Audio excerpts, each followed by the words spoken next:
What a huge week in college football we have coming up. I cannot believe some of the games that we're looking at for week one. And I think I'm going to have to talk to somebody on the bottom line as to why we're seeing these big games. But we'll get into that in just a little bit, along with the second half of our NFL talk. We're only a week and a half away from that. So, without further ado, let's kick it off.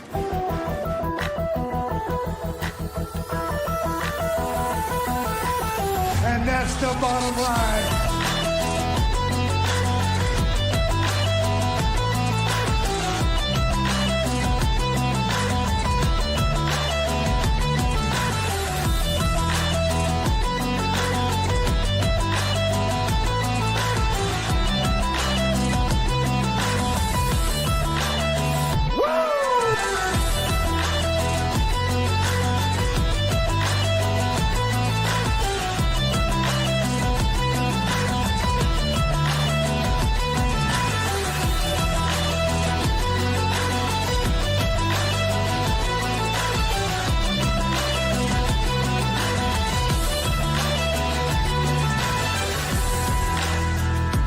You want a war?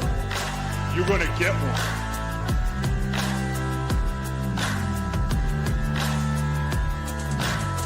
The queen will rise to the top, oh yeah.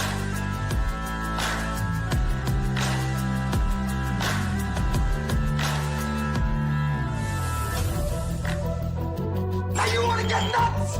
Come on, let's get nuts.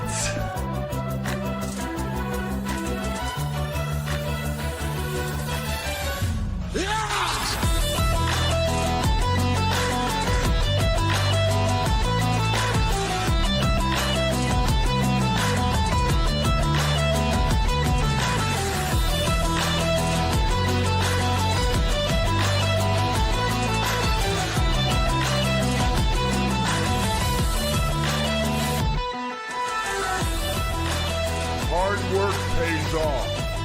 Dreams come true. Bad times don't last, but bad guys do.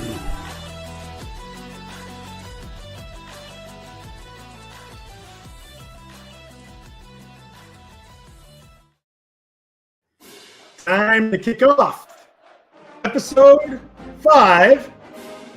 And coming in on the Iowa Hawkeye fight song is none other than Big Daddy Ed. Yes, How's sir. it going, my friend? It is going fantastic. I'm Can't feeling a wait little. for it big. I mean, we're talking Thursday through Monday. Nothing Oh. but wall-to-wall college football, baby. I don't know about you, but I'm just feeling a little enthusiastic tonight about the show. I don't know.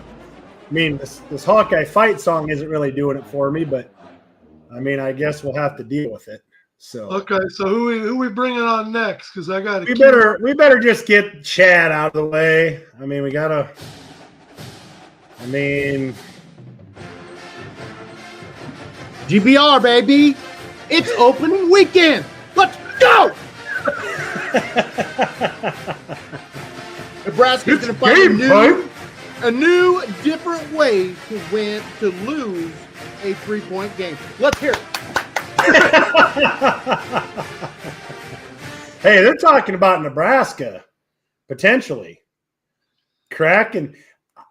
I read an article today. I kid you not. They do not believe. They think Nebraska is not going to lose their first game until week 7.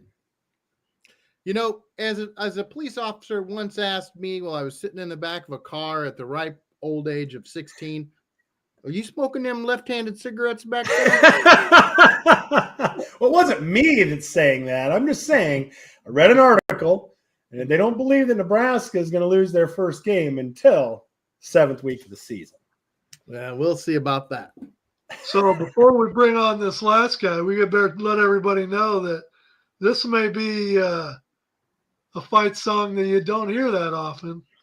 But nonetheless, let's bring him on. Let's cue it up.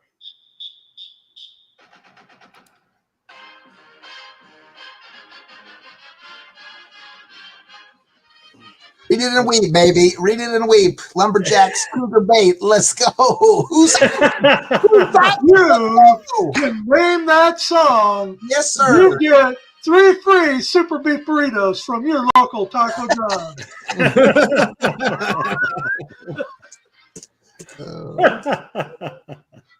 God, everybody seems like they're feeling it tonight.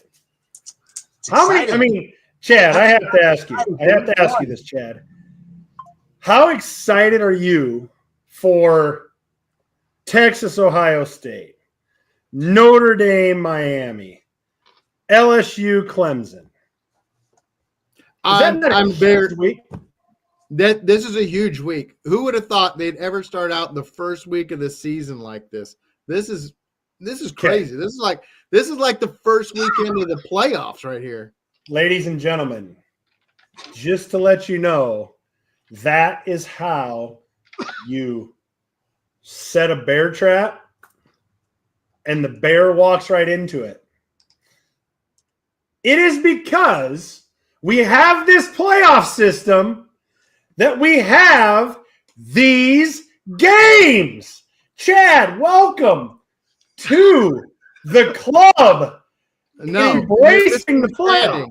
Yes, we are having this because of the playoff system. However, because of how they behaved last year about early season losses, they are going to stop playing these games because of this. These were already scheduled. They're all going to back out of these games. They've restructured how the strength of schedule is going to be a major factor. That came out this year.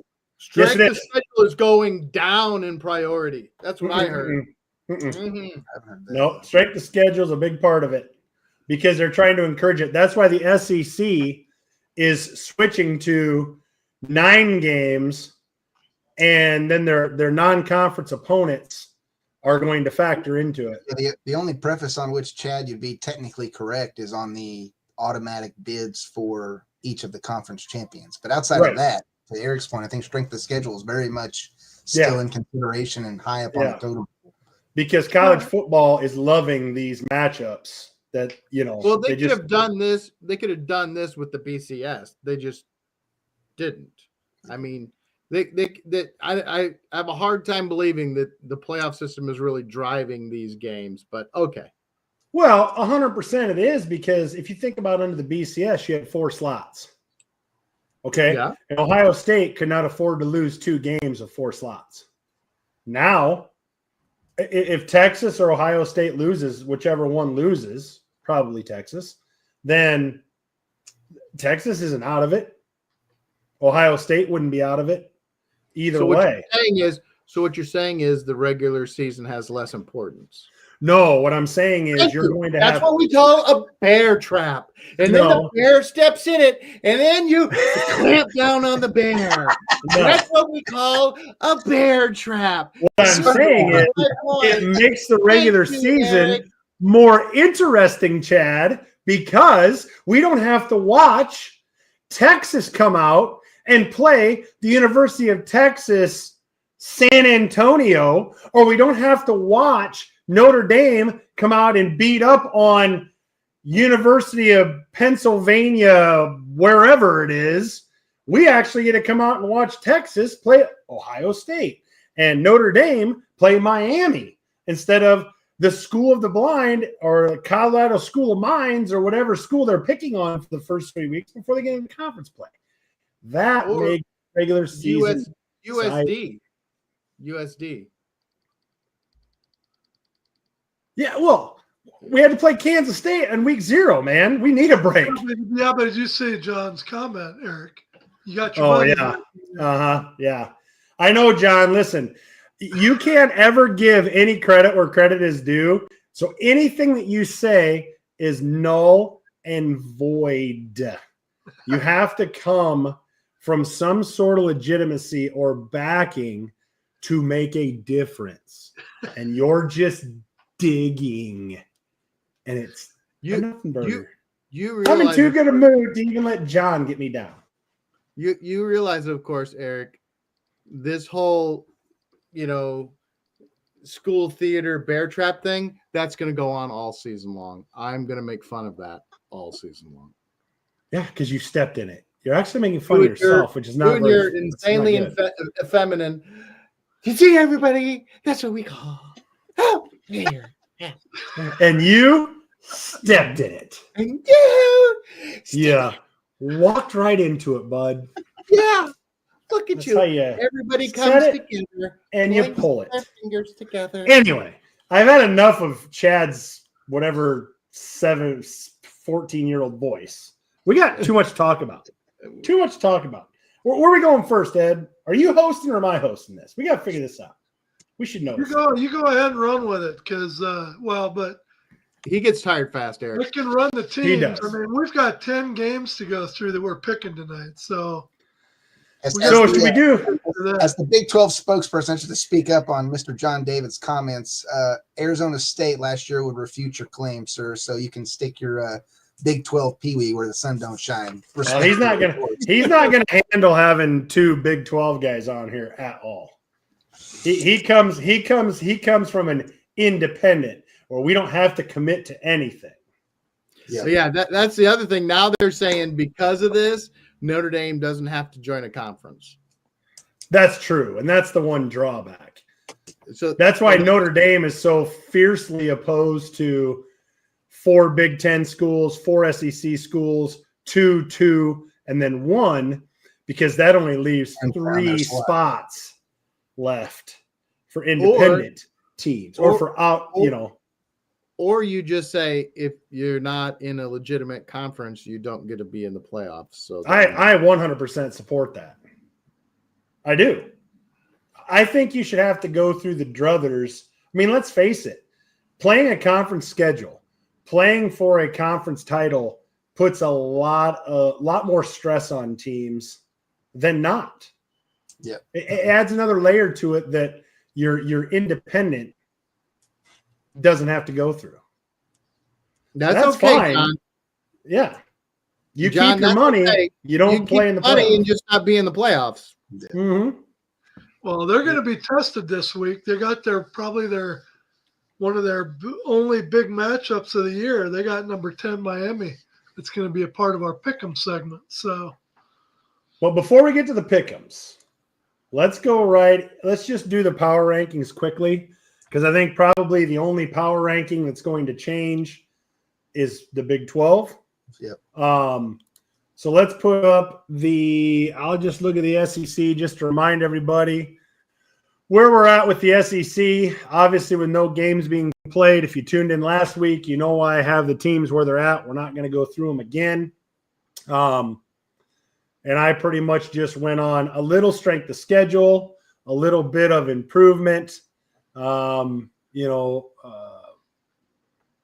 Obviously Tennessee could be higher. We talked about that last week, but who knows what Nico Apalavalava, I can't pronounce his last name. I just butcher it. So we don't know about the quarterback situation. I would anticipate Tennessee is going to end up higher than that, but Florida, supposedly a much improved team, but Florida's been Florida the last couple of years. So I guess they're kind of in that middle of the road spot at 8, kind of a prove it spot.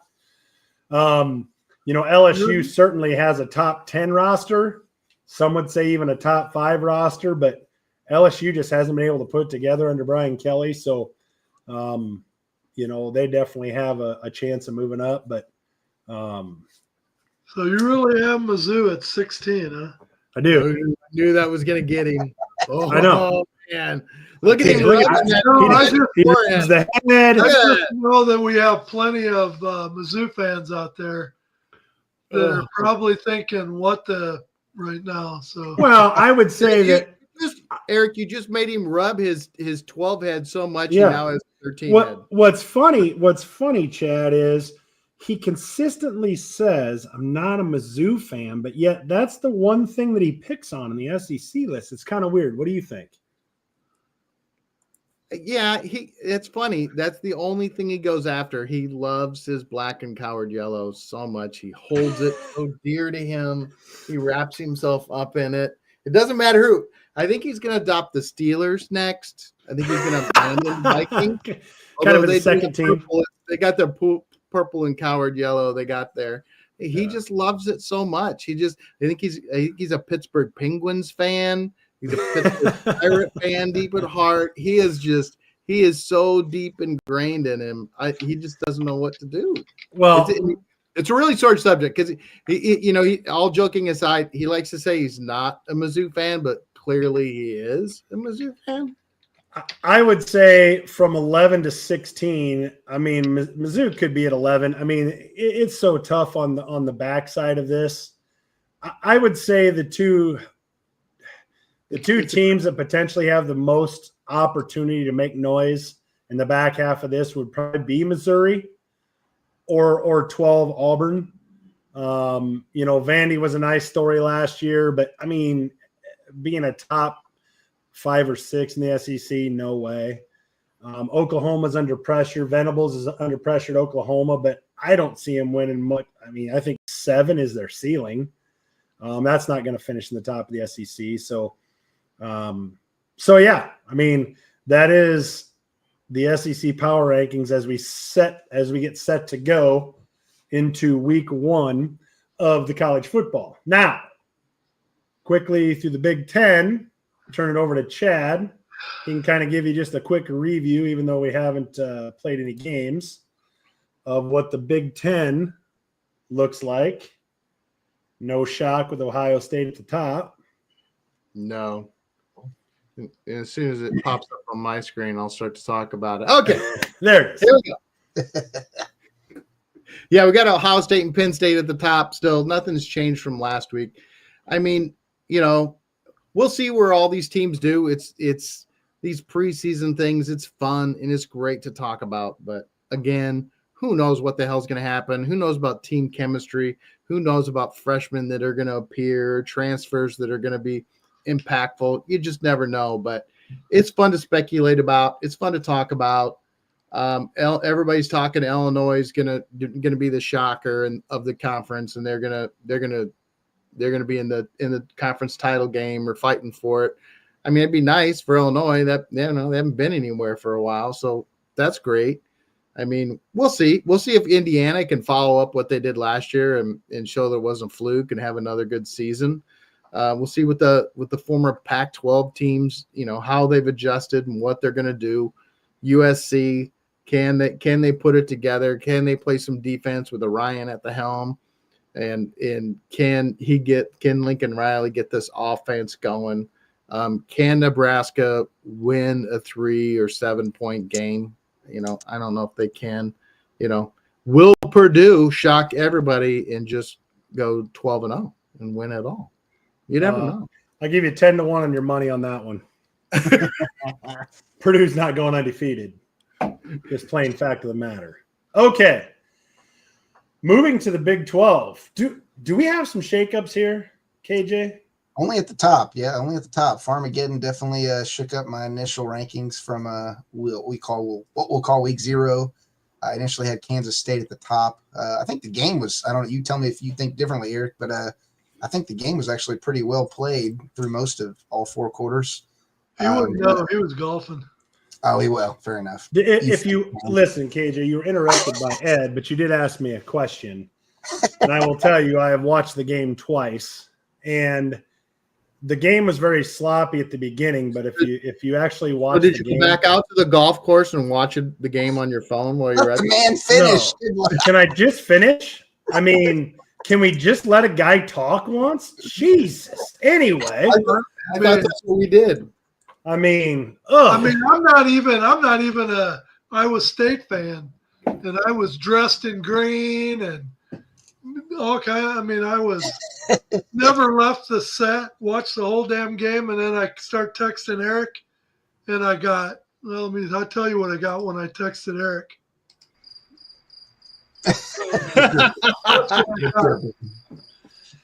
I was preoccupied. However, I was watching the game, screaming on the golf course, cheering on the golf course, whichever would happen. But the first part of the game was sloppy. It was raining cats and dogs onto the field. Ball security was real tough in that first and early second quarter. But the second half, the offense really caught up with the defense, and it was a very exciting, second half. Just when you thought Iowa State, when they got the 10-point lead, 24-14, I mean, Avery Johnson threw a beautiful ball deep, and all of a sudden it's 24-21. But with 6 minutes and 28 seconds left to go, Iowa State never gave the ball back. So that was a big possession. I mean, a huge call by Matt Campbell, 4th and 3. Could have easily kicked the field goal like, I don't know, Kirk Ferentz would have done at Iowa. But instead, they wouldn't even have to call a timeout. He would already he'd had the field goal team out there, and they'd have kicked, and they'd have lost 28-27. That was a unique situation there at the end in terms of how. But Matt Campbell, after the game, said that he trusts his quarterback. He actually gave him 2 plays, and Rocco Beck chose the play to run, and lucky for us. Well, I mean, it probably was out of hand anyway, but lucky for us, Hansen was just short of the goal line. So then all we had to do was get in victory formation to end the game. But I mean, hats off to both teams. That's a long trip. It's a long week.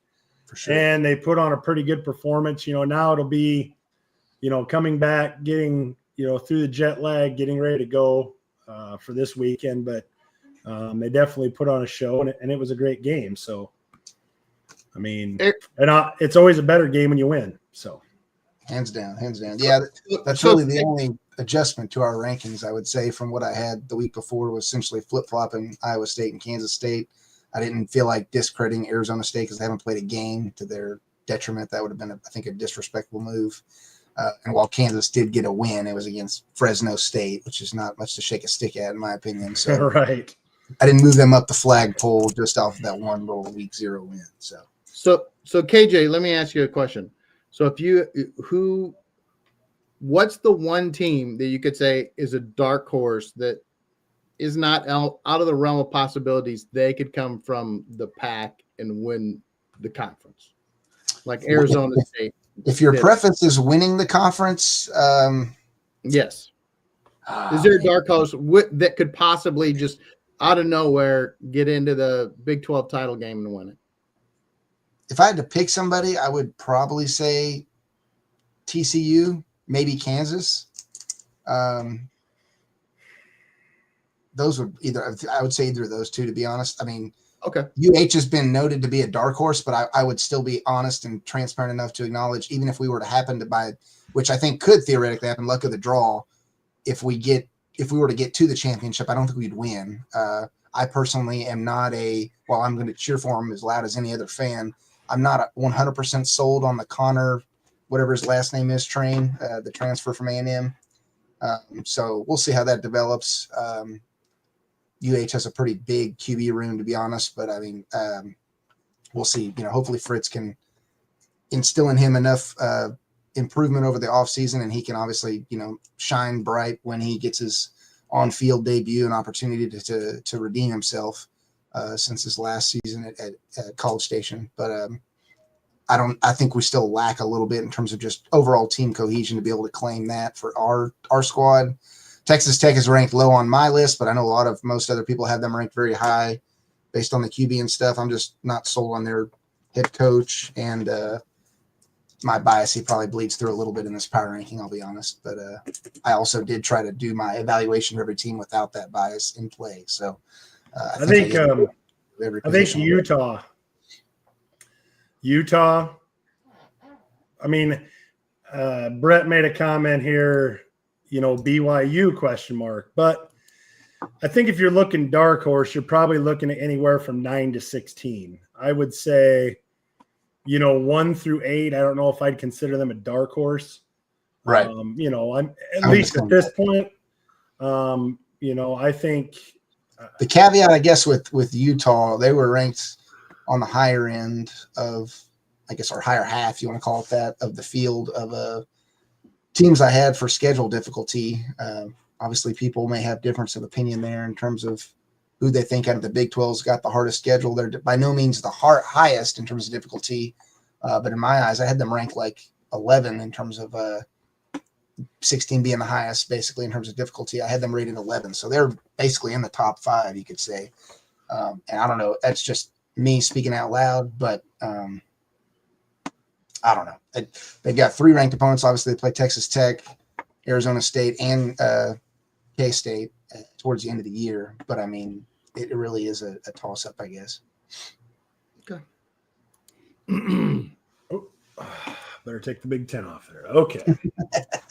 So I'm thinking that we've got a lot of big games to talk about. So I'm guessing with only about 35 minutes left, we probably should get going on them. So I'm going to pop up the first game. I'm just going to go in order so I can keep track of them. Thursday's game, Nebraska at Cincinnati. You're dead wrong, Brett. In Kansas City. In Kansas City, neutral field. Before we get to that, let's just pop up to Brett's letting his SEC bias shine through there and acknowledging he knows jack squat about the Big 12.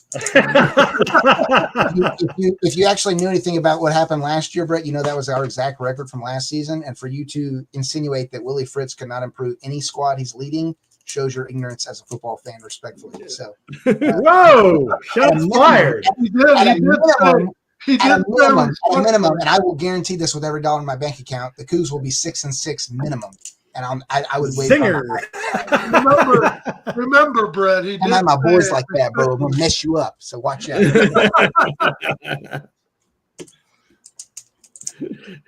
Shots fired. Okay. Nebraska, Cincinnati. Chad, these are your boys here.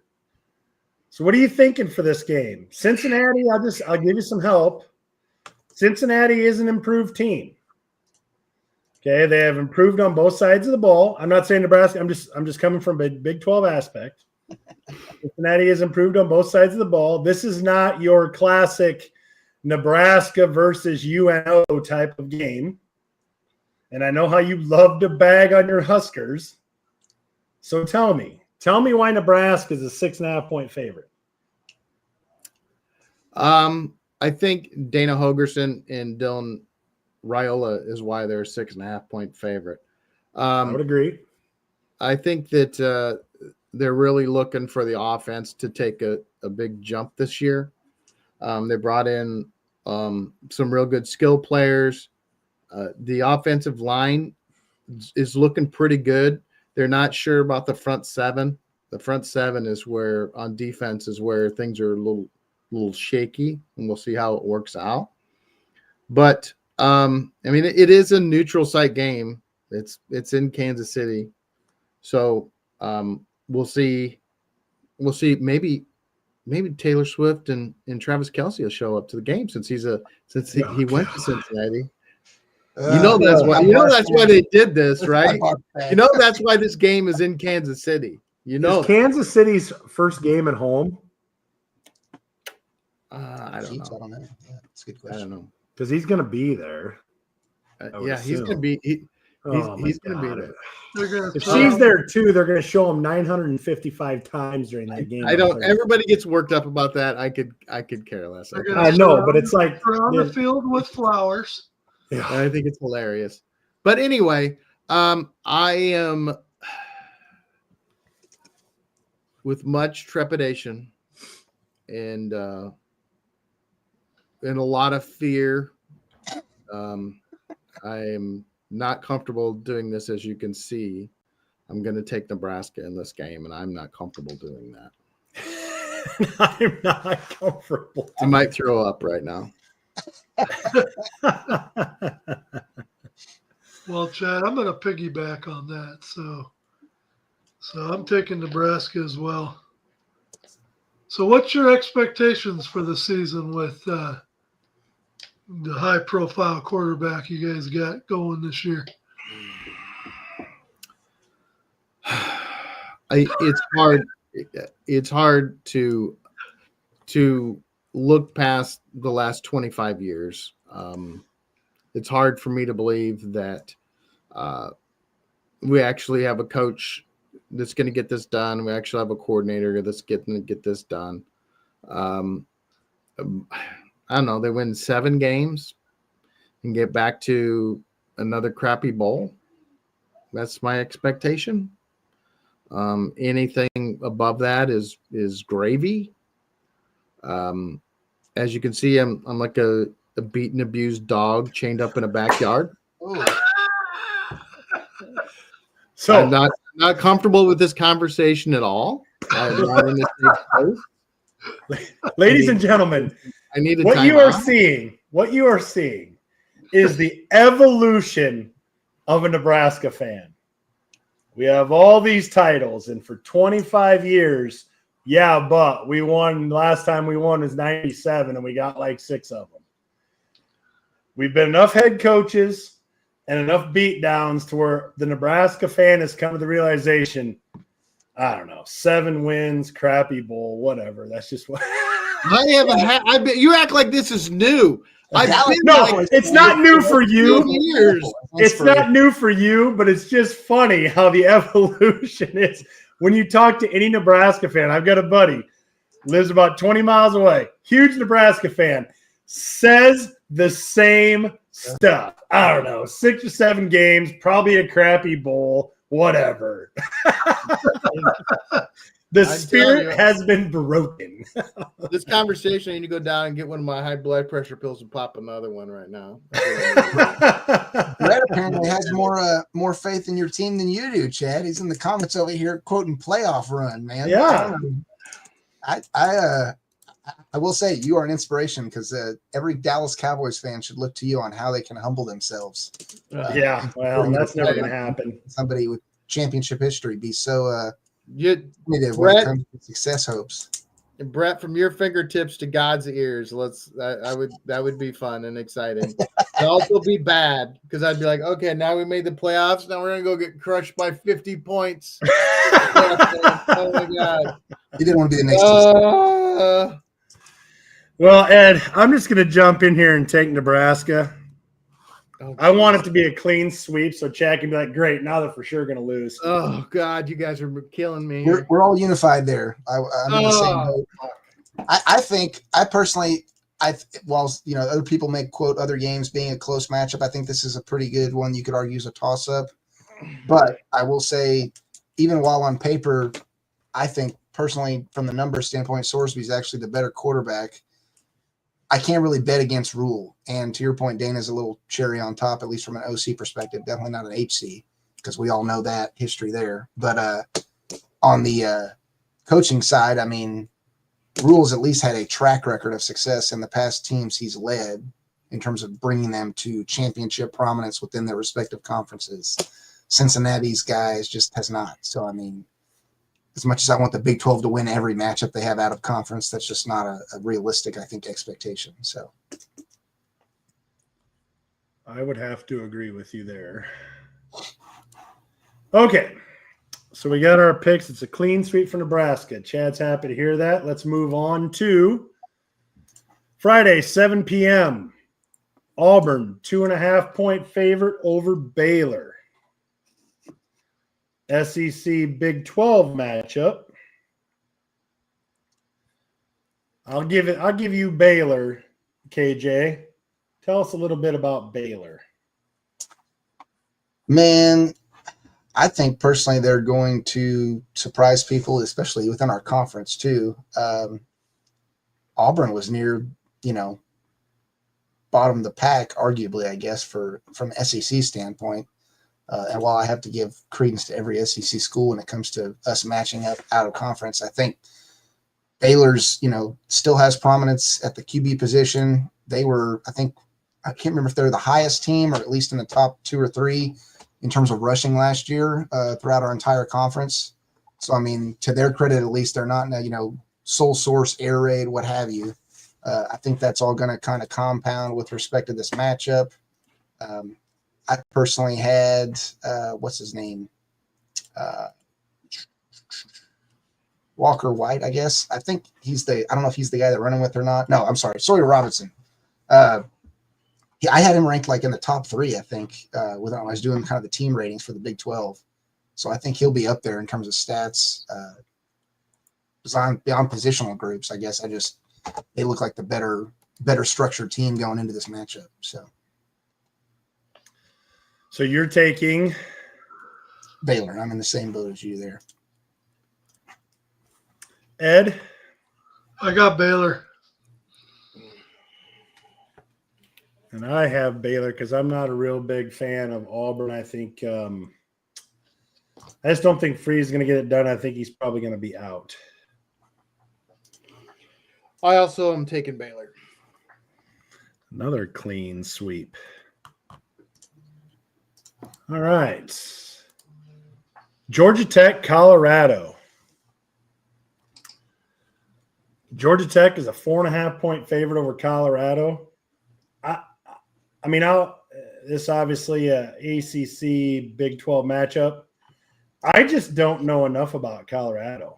I mean, last year all you heard about was Shedeur Sanders and Travis Hunter. I mean, I don't know what to expect. I mean, I have faith in Sanders for Colorado to be competitive, but at this point, I just don't know. I'm taking Georgia Tech. I'm gonna follow the point spread here. I also checked in to it, saw Colorado's only lost one of their home openers since Sanders has been head coach, but I don't know. He's got a lot of new faces at the skill position, and I think it's going to take him a while to get things going. So I took Georgia Tech as well. I'm in the same boat. I think Kadon Sadler, I don't know how to pronounce this kid's last name, who they had last year kind of behind Shedeur. He did get plenty of reps, but I mean, there's too much to bet against when it comes to Georgia Tech. They had, I think, 3 or 4 ranked top 10 victories last season. So, I mean, they were, right there, if you will, on the cusp of at least at some week or another, I'm sure they were in contention for CFP glory. So, I don't think, that was ever a necessary consideration for Colorado, especially when they didn't end up winning the conference championship. So, I mean, it's hard to bet against Georgia Tech. They went, what was it, 8 overtime rounds with Georgia at the end of the year. I mean, you're going to tell me those teams are on the same level going into this season? I would have to question your sanity level. All right. Question mine then, you haters. You guys are nothing but haters. Oh, Give me man. the Buffs. Drinking the primetime Kool-Aid. Let's go, baby. I love Deion, by the way, but I have to be a realist for this one. I can't go that far. Okay, the big one. One of the big ones. I can't believe this is not a night game. I cannot believe this is an 11 o'clock game. Yeah, 11 o'clock Saturday game. Can you believe that? No, I'm going to be tailgating at the Iowa State game while this is going on. I hope there's a TV somewhere. Does Fox not have a clue? What are they doing? I don't know. Fox runs the UFL too, and they don't have a clue on that. So this doesn't surprise me one bit. But dig. This is I crazy. think I'll take this one because I know we're going to be divided on this one. It's not a neutral site game. It's at Ohio State. Even though Ohio State has a lot to replace on both sides of the ball, they get to plug in 4 and 5 stars, guys that were behind last year, those types of things. That's a clear advantage, playing at home for that. Texas, I realize Arch Manning has the Manning last name. I realize Arch Manning has a lot going for him there. But at the same time, this is going to be a whole different animal for Arch Manning. And there's a lot of pressure on that kid. And while I think he will for sure figure it out, and by the end of the year, Texas is a juggernaut, this opening game at Ohio State is, I believe, going to go Ohio State's way. So I'm taking Ohio State.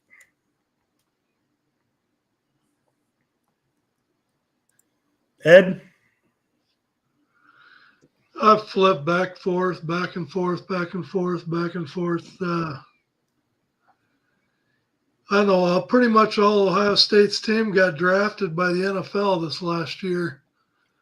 And so, I mean, like you say, they plug in the 4 and 5 star athletes, next man up. But I don't know. I'm going to go out on a limb this time. I'm going to say I'm taking Texas. Chad? Eric, what you're telling me is what you've been saying for the last year and a half is the oil money rules everything. Don't roll your eyes at me, little fella. You've been saying the oil money runs everything, and the Texas schools are going to dominate everybody because of the oil money, and then you go and you pick Ohio State.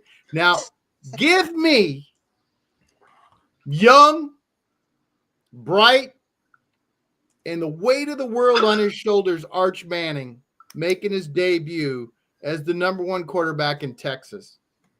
I'm going to take that. I'm taking Texas in the upset.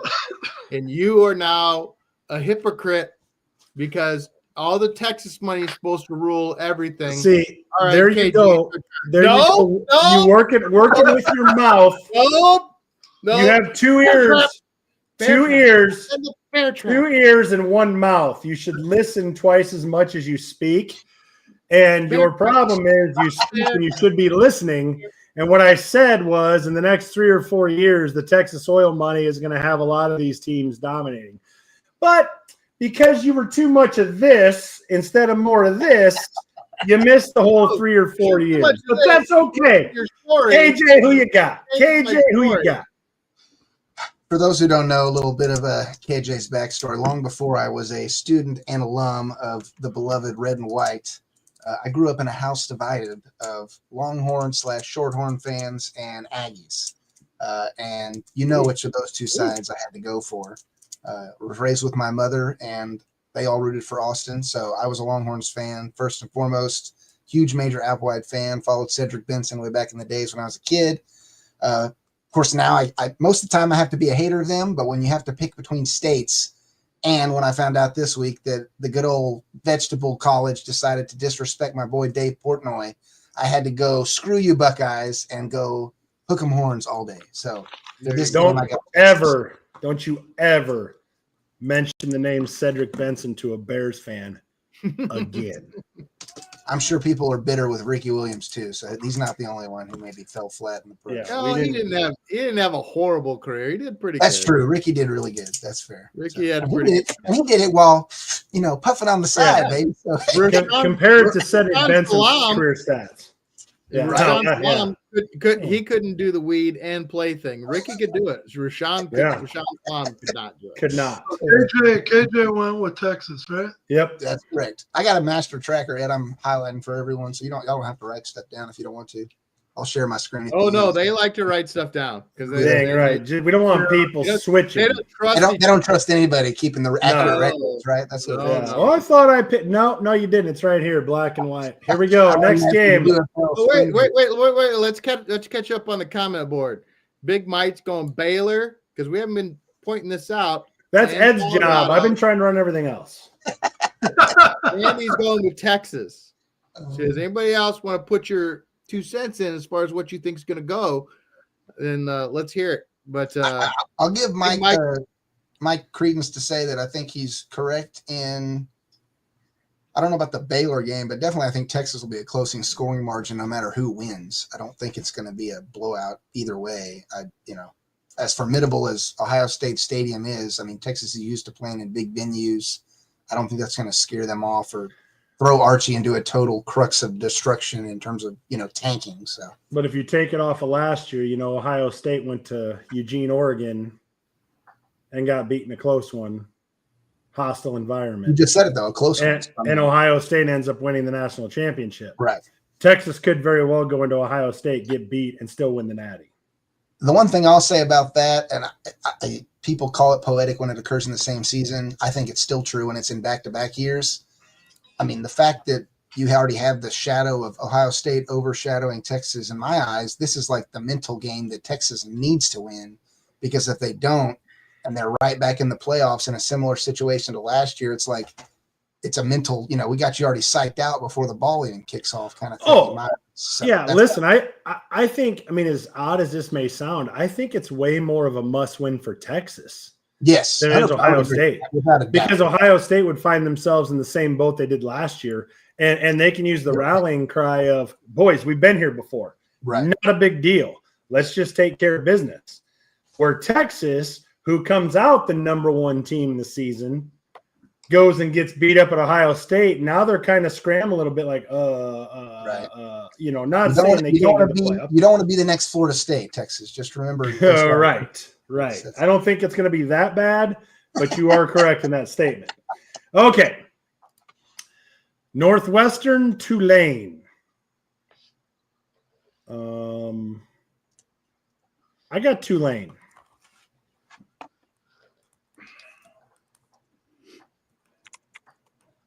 Yep.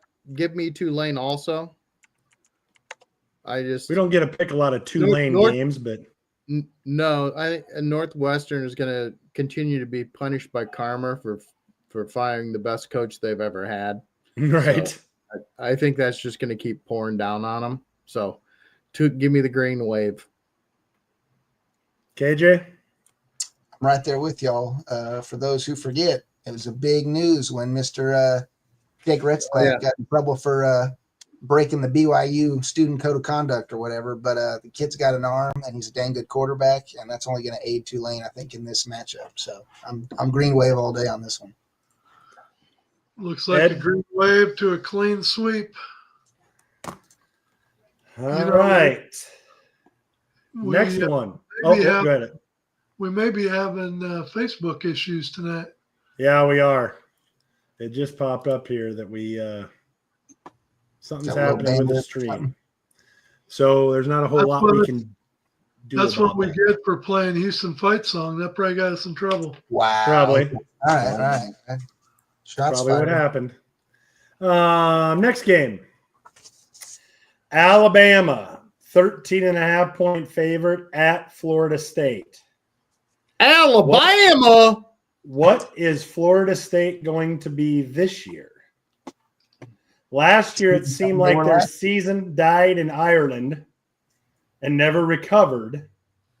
They're still Could we be seeing the same thing out of the gate with Alabama? Quit trying to play Jesus. You can't resurrect anybody. Leave it in the ground where it belongs. I mean, I don't. They're going to be Miss Piggy in her finest gown, makeup, and earrings. If any fan out there of Florida State wants to look to the history books and go, what happened to my beloved Seminoles?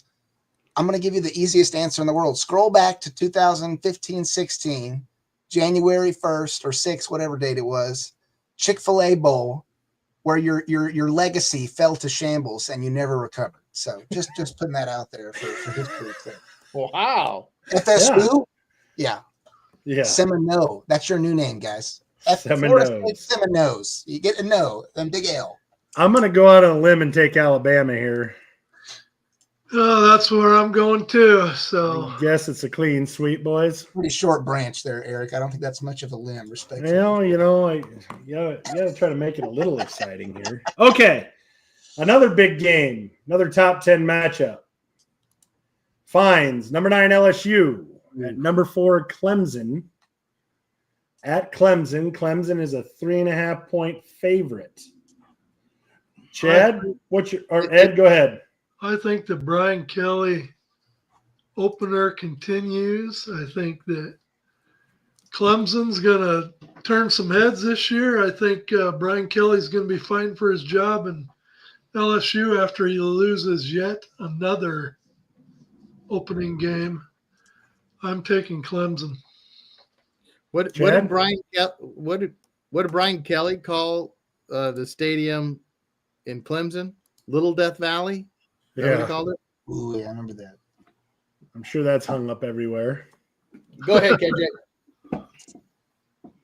Oh, I have to go LSU for that one as well. I think you already touched on Eric, but their roster speaks too much in my eyes to the level of equipment they have going to this game. Clemson by no means is a trump or fluke card, but I just don't think they'll be able to pull it out this early in the season, especially. So, who'd you have, Chad? Well, I think it's going to be interesting.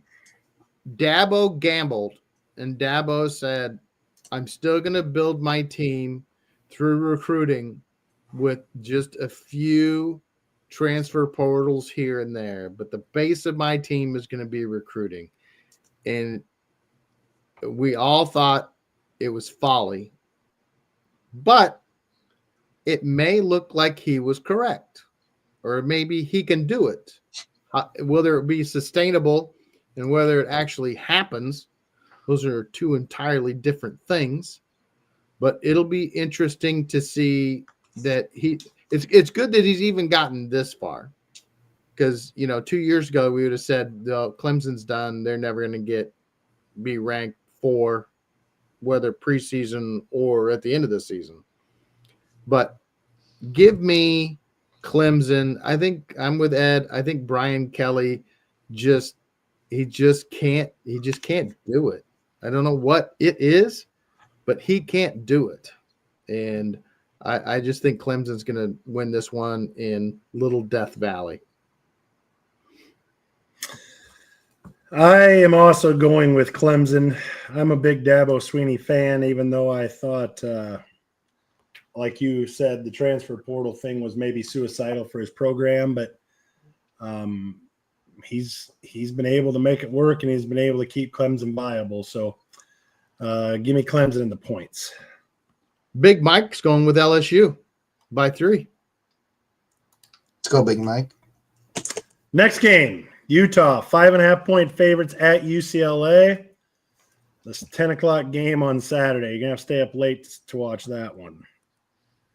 I have zero faith in UCLA. Therefore, I am taking Utah. Why is this game only 5.5? I don't know. I was surprised when I saw that. I think y'all are giving them too much credence. I'm just going to be honest. This is exactly what happened last season. That's why the Big 12 preseason power rankings were like polar opposites of how the year turned out. And that's a certifiable fact if you look at it. Everybody had Utah ranked extremely high, and they completely, crapped the bed, for lack of a better term. I felt good about my pick until I saw the Big 12 power rankings and saw that Utah was down towards the bottom. I was like, man, but I still took Utah. That's because of strength. KJ went with strength of schedule. So, I mean, so does your guy Arian Foster? Is he gonna do this? Is he gonna fix this thing?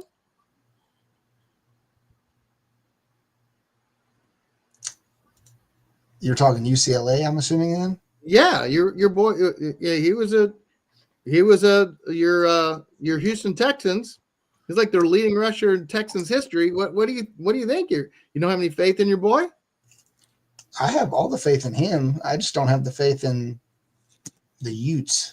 So Eric, how does the Hollywood money compare to the oil money? Not even close. I don't want to Utah.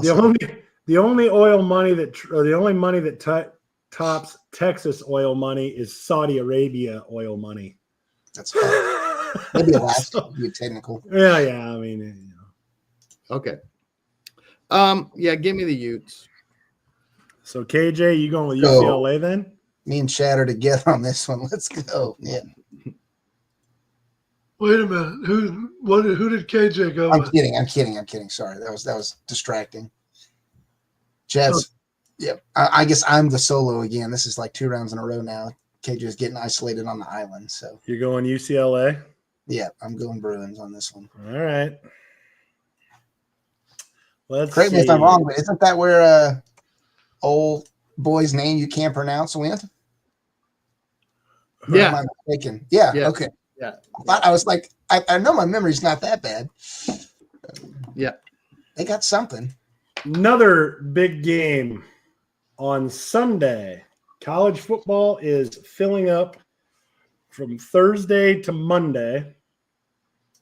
On Sunday at 6:30, we've got Notre Dame, 2.5-point favorite at number 10 Miami.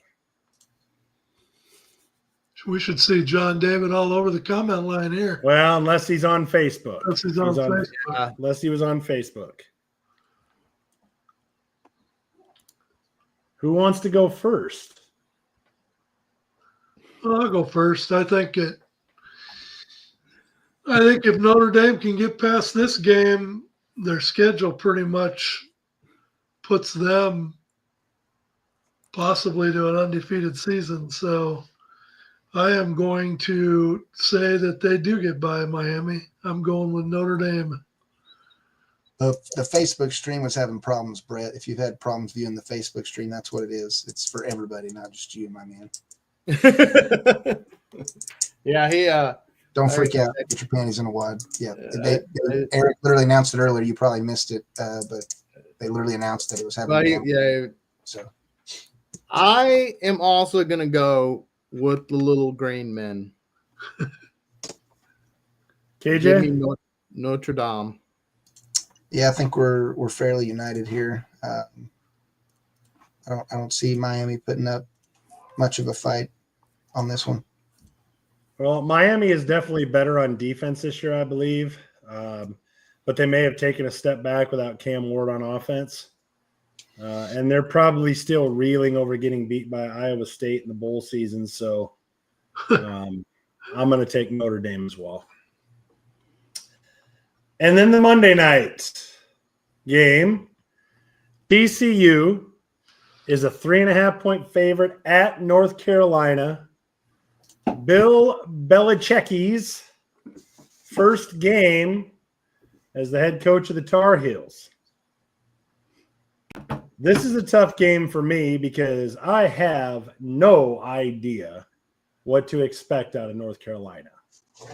None. Zero. Zilch. Yep. And my expectation is that TCU is better this year. So I'm going to have to go with the known quantity. And I am going to take TCU because they are an improved team. And I just have absolutely no idea where North Carolina is going to be sitting. Interesting. Well, I'll tell you, I just can't believe that the greatest coach in NFL history, the guy who taught Nick Saban how to coach, isn't going to beat TCU. I just can't believe that that's an actual thing. So, give me the Tar Heels of North Carolina to beat Texas Christian University. Now, in 3 or 4 years, Chad, no. The oil money will be flowing by then. But today, that's totally legitimate. Ed? So wait a minute. With Carolina, so they got tobacco money. So tobacco money is less than oil money. Without a doubt. Yeah, hands down. I think tobacco money would be less than corn money. I'm just saying. I think you're assuming they can take that government subsidy funds and apply it to collegiate sports, and it just doesn't work. I don't know. Anyway, I think Bill Belichick is going to put his future wife in a string bikini. Oh my God. And he's going to have her roam the TCU sideline and totally break their concentration. Meanwhile, I think his coaching ability is going to show through on this one. I got North Carolina pulling this game out. All right.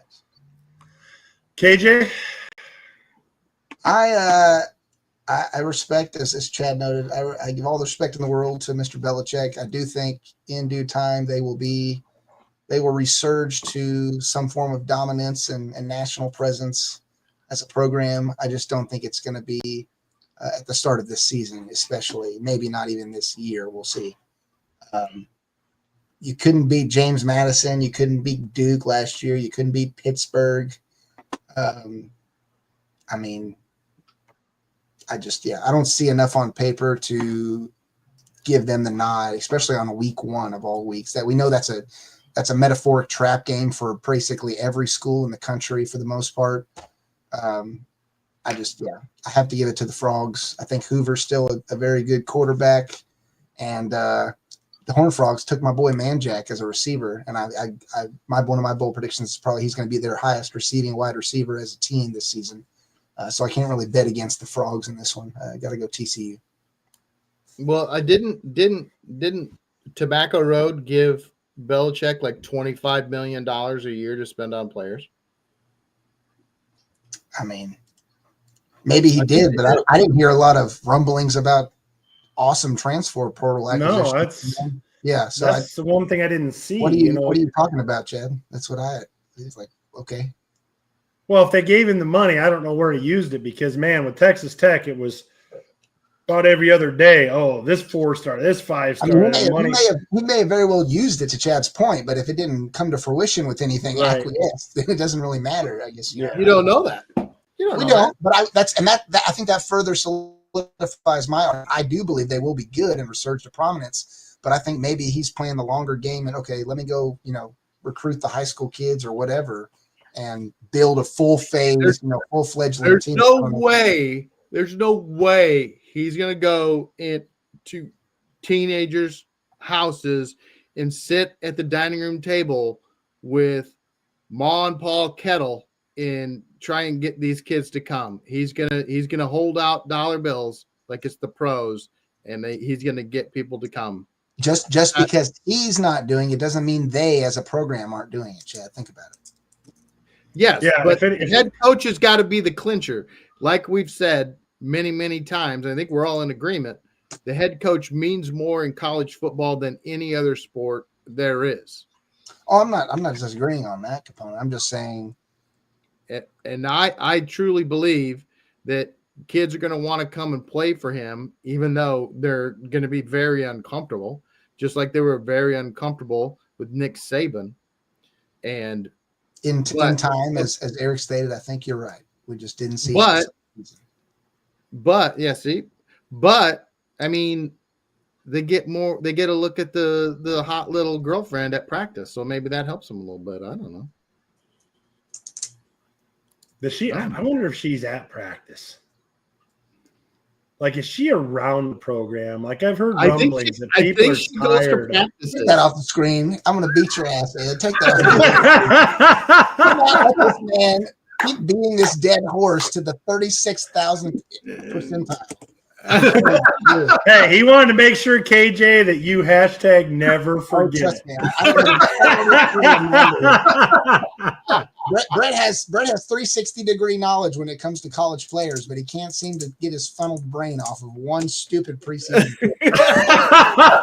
Oh, my goodness. Okay, that wraps up our first hour of college. We've got the picks in. They are locked, and that's it. It's ready for the game. So we are going to hear from our sponsor, and when we come back, it is NFL time.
Does anybody have any preferences? Actually, before I'd like to say, Ed, it's your turn to pick. What are you doing? Make your pick. Make your pick, Ed.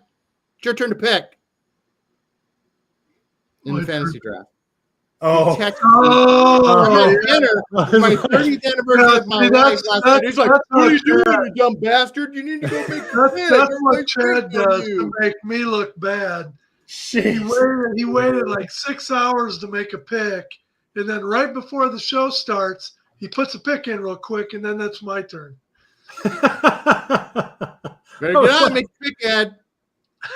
KJ and I were totally lost there, but now I'm up to speed. So we don't have time for your fantasy NFL draft stuff. All right. Ed, do you want a quick review your power rankings from last week? No, because they haven't changed. All right, I'll just put them up there real quick so people can see them, and we already dissected them.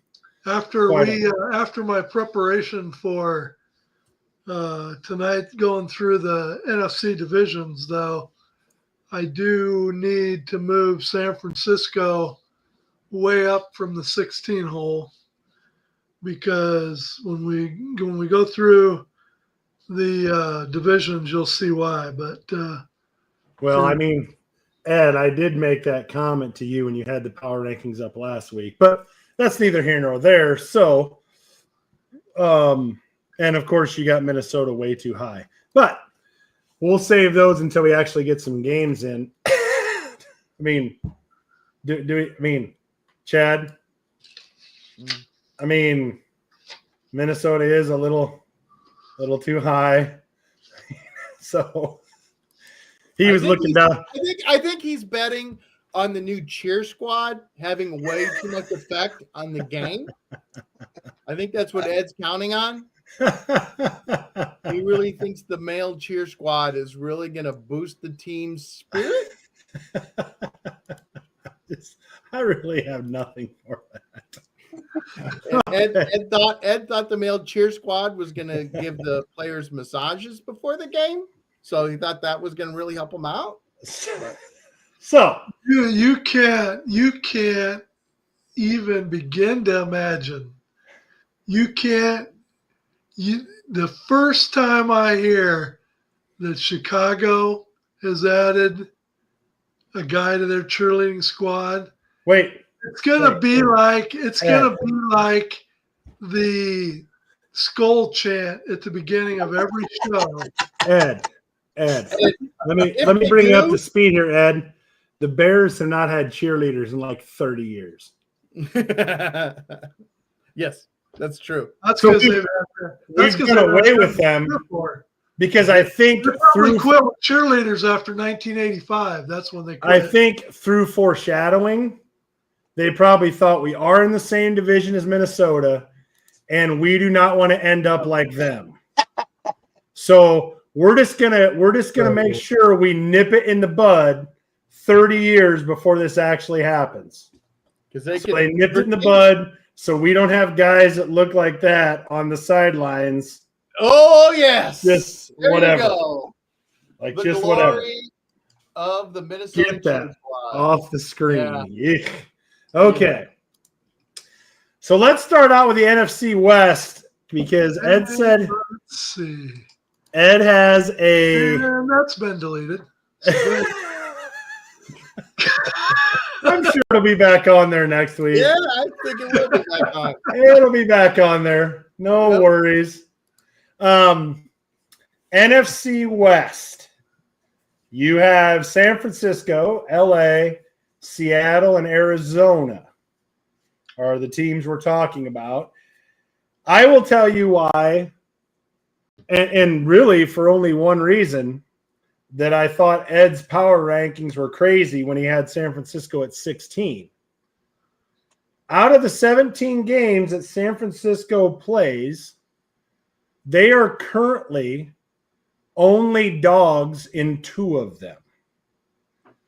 So at least initially out of the gate, and I know a lot can change, but at least initially out of the gate, San Francisco has one of the easiest schedules in the NFL. Here was my reaction when I actually looked at their schedule. That's what that's what I saw. I was like, oh my God. So I know that Ed had been laid up for a while, so he really hadn't dove into it. So that's why I was kind of a week ahead of him on that. But I'm like, San Francisco's schedule is one of the easier ones in the entire NFL. Other than their interdivision games, of course. Correct. Yeah, but then that, they play at Tampa Bay and at Houston. Yeah, that's it. The rest of the schedule is all sub 500 whatevers. But then you also add in LA, Matthew Stafford's back. I mean, we know what back issues can do to any player, let alone a quarterback. Seattle, are we still coining the phrase Sam frickin' Darnold? Yes, it's just like he's going to be just like he was the final 2 games last year. Okay. And then But Arizona. he's not going to have near the skill at the receiver positions and everything that he had last year. Seattle may not be real happy. I mean, Geno Smith seemed to be serviceable with what Seattle had. I mean, I don't know. I guess we'll see how Sam Darnold works out. But, I mean, my predictions for the NFC West, I've got San Francisco winning it, followed by the Rams, followed by Arizona. And I just don't have faith in Sam Darnold in Seattle, so I have Seattle finishing last in that division. When you compare the Rams to the 49ers, like I said, the out-of-division games at Tampa Bay, at Houston. For the Rams, they play at home against Houston, at Philadelphia, at Baltimore.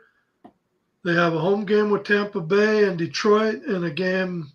And so just that alone, you can see there's a pretty big discrepancy in schedule.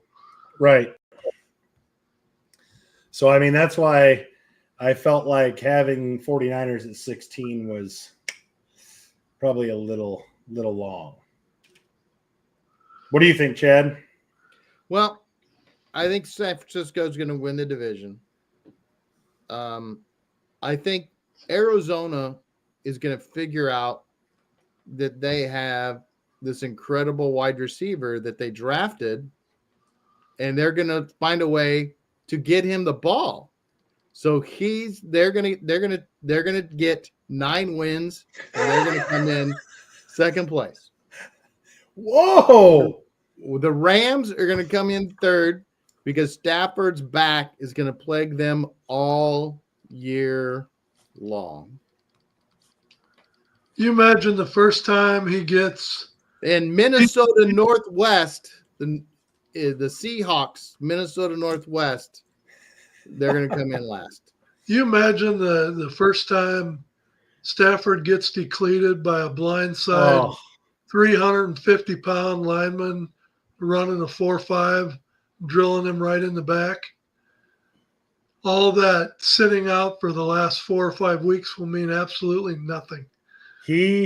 I hope for his sake, he has either bought his left tackle a brand new home, a Lambo, and if he's single, a steady supply of, I don't know, hot hookers or something, because he's going to need that left tackle to protect his backside very much so.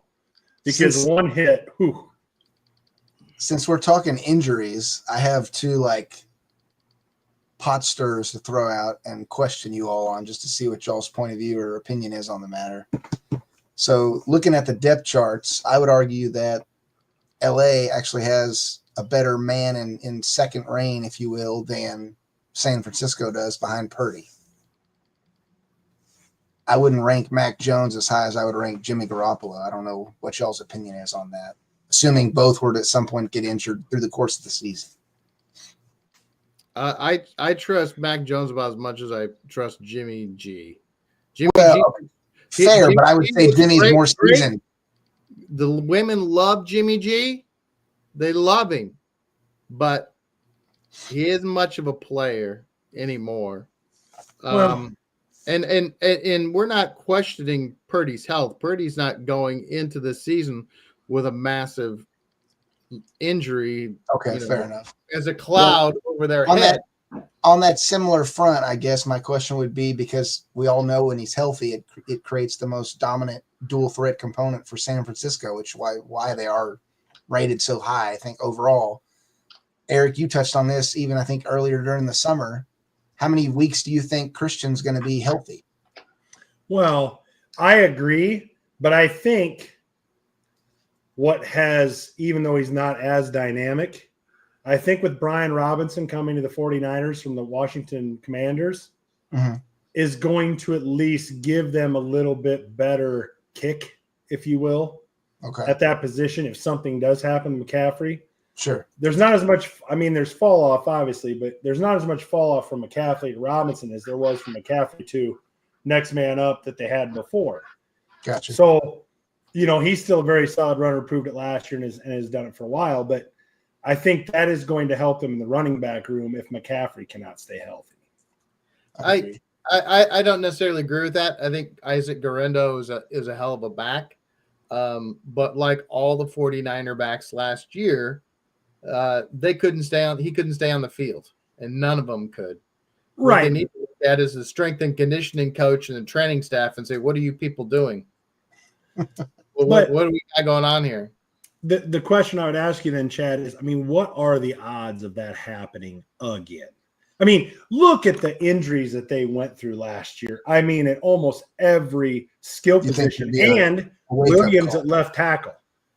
I mean, I think Deebo Samuel was hurt, but he's gone. Ayuk was out for the season. McCaffrey and every other running back behind him. I mean, really, the only one. Ayuk's not going to play the first few weeks. But I'm just saying they'll get him back in as early as week 5 or as late as week 7, 8, somewhere in there. But what I'm saying is they can't possibly have as many injuries as this year as they did last year. I mean, that was crazy. I mean, that just doesn't happen. I mean, but you're right. And I think the backs that came in while they were healthy were very serviceable for San Francisco. But I think that more than serviceable. Right. But what I'm saying is I think Robinson closes the gap even farther if something were to happen to McCaffrey. I think he's more goal line. I think they're looking at him more as a goal line back to be able to, get inside the 5, get in there, punch it in. Well, initially. Yeah. I mean, because McCaffrey, they're trying to take some hits off of him down there around the goal line type setting. Because Brian Robinson is, I mean, their offense is set to have a dynamic back. And Brian Robinson is not dynamic. Isaac Guerrero is pretty dynamic. He can do a lot of things. I think they just want to have more asses in the room in case they get cranked with injuries again, I think is what's going on. Yeah. Which, it would scare me too with the amount of injuries that San Francisco saw last year. So, I mean, I get it. I do get it a little bit just from that standpoint. Okay, let's go on. Unless anybody has anything else on the NFC West, let's move to the NFC South. I would say arguably the weakest division in maybe all of football. You have the Falcons, the Panthers, the Buccaneers, and the Aints. I mean the New Orleans Saints. So, anybody want to throw their predictions out? Chad, I'll give you NFC South. I'll go first. Yep. I've got Atlanta. I think they're going to make a big leap this year. I think Michael Penix is going to be. I think he's going to be good. I think they're finally going to find a way to get Kyle Pitts the ball. He's in a contract year, and he needs to do something if he wants to get paid next year. And I think they're finally going to try and get him the ball. You got Bijan Robinson, you got Drake London. He's got all kinds of weapons he can go to. So I think Atlanta's going to shock everybody, win 10, 11 games, and they're going to take the division. I think Tampa's going to come in behind him at second. Baker's fantastic, and that receiving core. I mean, Godwin might not come back till who knows when. They have no idea when he's coming back. Mike Evans is old as dirt, and he was hurt so much last year. I'm not sure if he can stay healthy and stay on the field consistently enough to really help them. The defense is still pretty good. So I think they could make the playoffs, but I don't think they're going to win the division. And I think Carolina is going to move up and not going to be the cellar dwellers. And I think the New Orleans Saints quite possibly may be the worst team in the league this year. Oh. I would have to agree with you. I think they're just going to be so bad. So bad. I would have to agree with you. I think it's a coin flip between Atlanta and Tampa Bay. Because of Michael Penix's youth. I mean, I would give the nod to Baker Mayfield. But you are correct. I would say that Atlanta has more weapons for Penix to work around than Tampa Bay does. Because of the age on some of those guys. But I would give the nod maybe to Tampa Bay's defense over Atlanta. And I do agree that Carolina should. I mean, they showed some life last year. I think they should finish above the Saints. But I do have Tampa Bay winning that division, followed by Atlanta, both potentially playoff teams.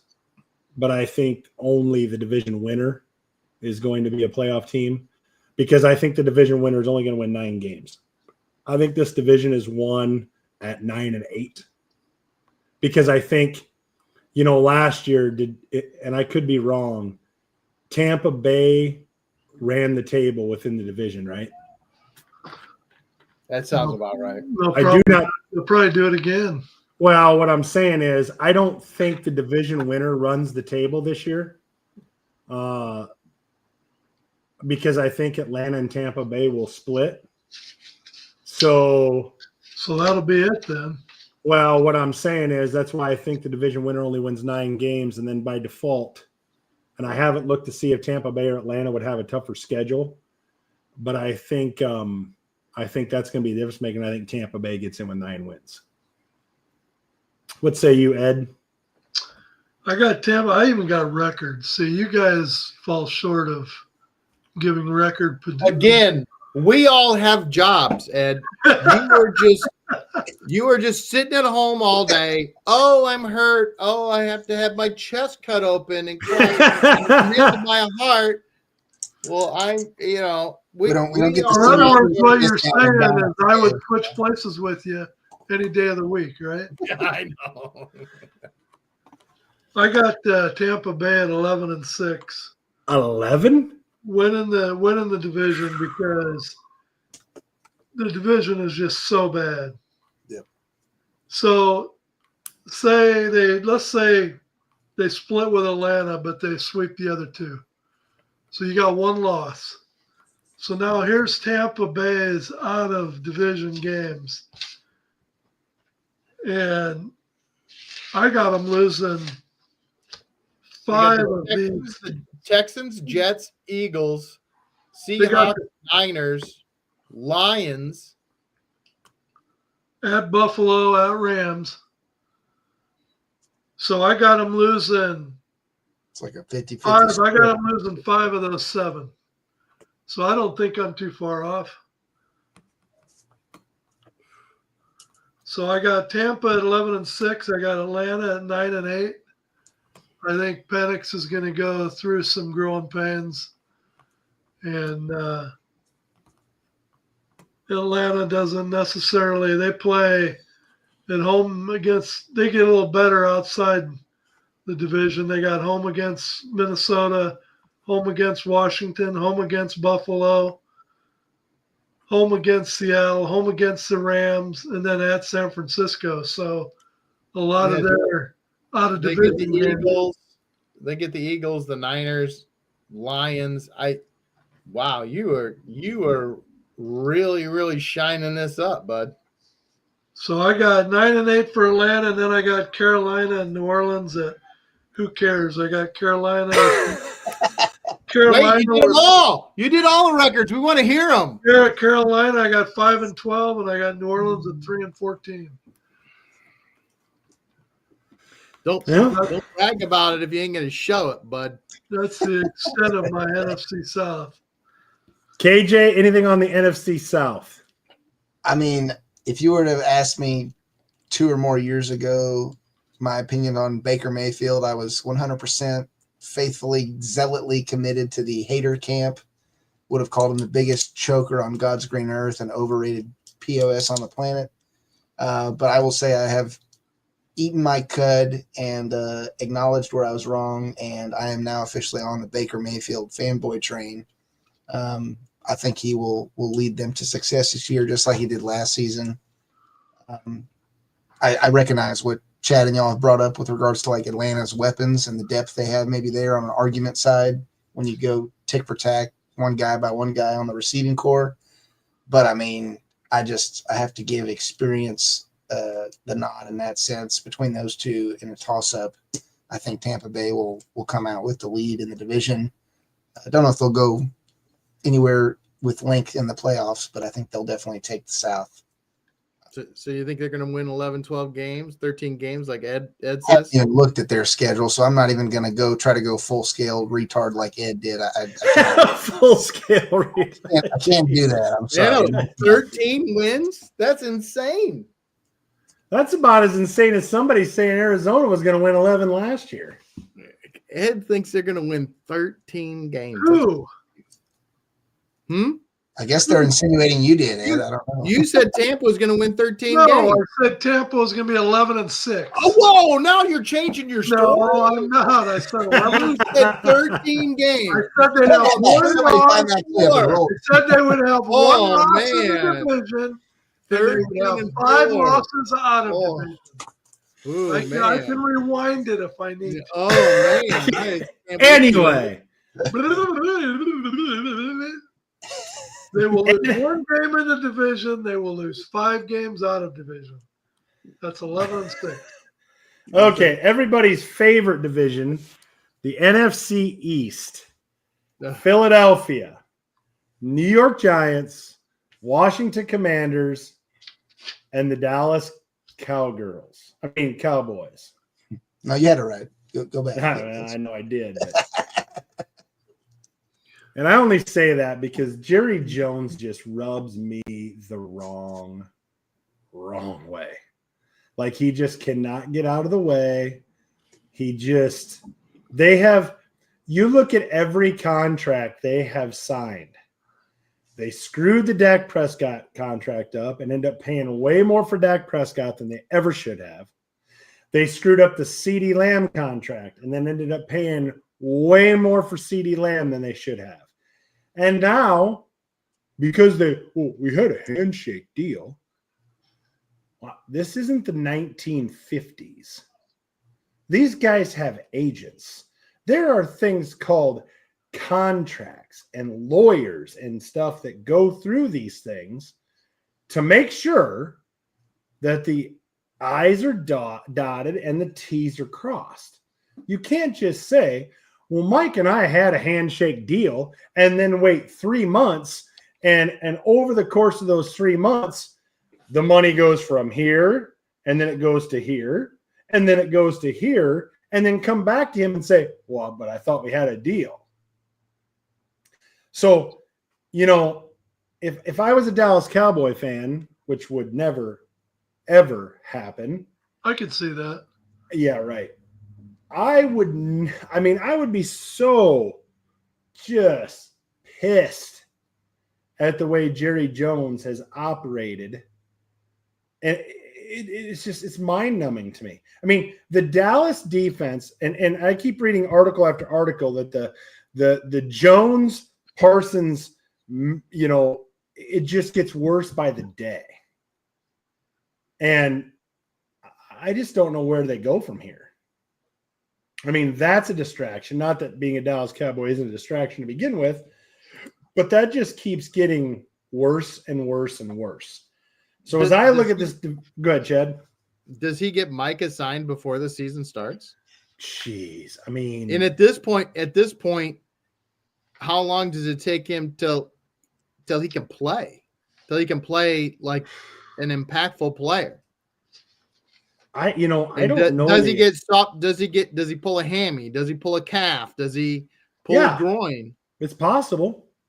I mean, honestly, I would say it's probably, if he were to sign today, I would say it's week 2, 3, maybe. If they don't get this contract done by the season start, it could be week 4, 5. I mean, here's the deal. I have to believe that Micah Parsons is going to start practicing next week. Because technically he still is under contract for this year. Mm-hmm. Yep. Well, if he starts missing games, preseason's one thing, camp, well, okay. He starts missing games, you start whopping off huge chunks of checks. All he has to do. So he's done a hold in. So he's been there. He's just been walking around doing nothing. Right. So all he has to do is put on pads this week, go out on the practice field and go, oh, my hammy feels really tight. But what about when games start, Chad? Yeah, well, that's what he's going to do. It's my hammy's tight. I can't go. And he's still going to get paid. If you get hurt, you still get paid.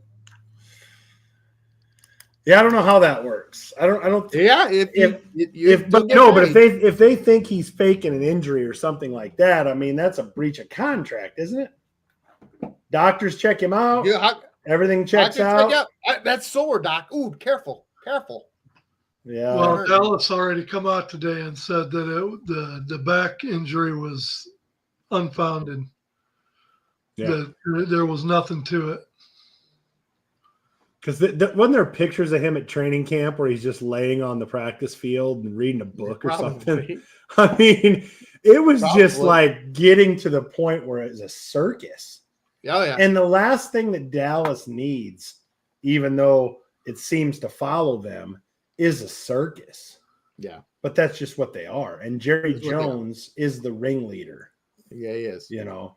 So instead of giving Jerry Jones the attention that he wants, let's talk about Philadelphia for a minute. Philadelphia is out of division games. You want to hear about a first place schedule? Out of their division, at Kansas City, and home against the Rams, at Tampa Bay, and home against Denver, at Minnesota, at Green Bay, and home against Detroit, at LA Chargers, at Buffalo. Ooh. I mean, there's not really a week off. I think they could be worse. Be fair. You know, and at least 2 division games with Washington. Yeah. At the end of the season. Yeah. Yeah, I mean, I certainly see Philadelphia. What were they, 14-3 last year or 15-2, something like that? I don't foresee them winning 15 games with that schedule. But I still think when it comes to this division, I still think Philadelphia wins. I see Washington a little closer on their heels than last year. I mean, honest to God, I think Dallas could finish last in this division. You want to know what the actual records are going to be? Yeah. Why, Ed, with all the time that you've had, why don't you give us the actual records? And I'm going to actually write these down because I want to see how close you are. Make him throw up the graphic. Thank you. Eric. I got Philadelphia. Okay. They're going to win the division at 13-4. Ooh. They're going to, and I got Washington right on their heels at 12-5. No sophomore slump for Daniels, huh? No, they don't have near the out of division schedule that Philadelphia does. Okay. I got Dallas at 7-10. Ooh, you got the Giants behind them, huh? And I got the Giants at 6-11. How long does it take New York to move off of Russell Wilson and throw Dart the kid in? Week 5? It's obvious Russell Wilson is just chasing money now. 100%. I mean, he basically goes from team to team to team. Anyone that'll name him the starter without even having to try. And, you know, he pockets another 20, 30 mil or whatever it is. But if New York doesn't go to Dart by the middle of the season, they're crazy. I'm thinking week 5. I mean, don't you think Dabble's gotta give management something? I mean, if he rides Russell Wilson to a 2-7 Dabo's record before he goes to Dart, he's cooked. I mean, he might be cooked anyway, but he's cooked. He's cooked. Because I'll be honest with you, the Giants' defense and especially their defensive front, they're solid. They're going to be a real problem for people. Yeah, I think Big Mike's a little low on the Giants' win total. I think they're going to be better than a 3-14. Oh, I think so too. They do play Dallas twice. But, I mean, I think that New York Giants defense is going to be a real problem. I wouldn't sleep on them. With Abdul Carter and those guys up front, they're going to be a handful, but I don't, offensively, especially with Russell Wilson, man, I just don't see it. I mean, New York's going to be tough up front, but I don't see it. And I agree with you. I think Russell Wilson is very similar to Aaron Rodgers. They can't possibly think that they're going to get to Super Bowl form at their age and with the way they've played in the last 2 or 3 years. It's got to be a money grab. I'm just going to hang around long enough to make a ton of money off these teams because these teams believe in me. These teams are thinking about Aaron Rodgers of 10 years ago or Russell Wilson of 10 years ago, and it's going to be a big nothing burger for them. That's how I see it. And I think the 13-4 record that you have in Philadelphia might be a little generous, but, I mean, I still think Philadelphia wins.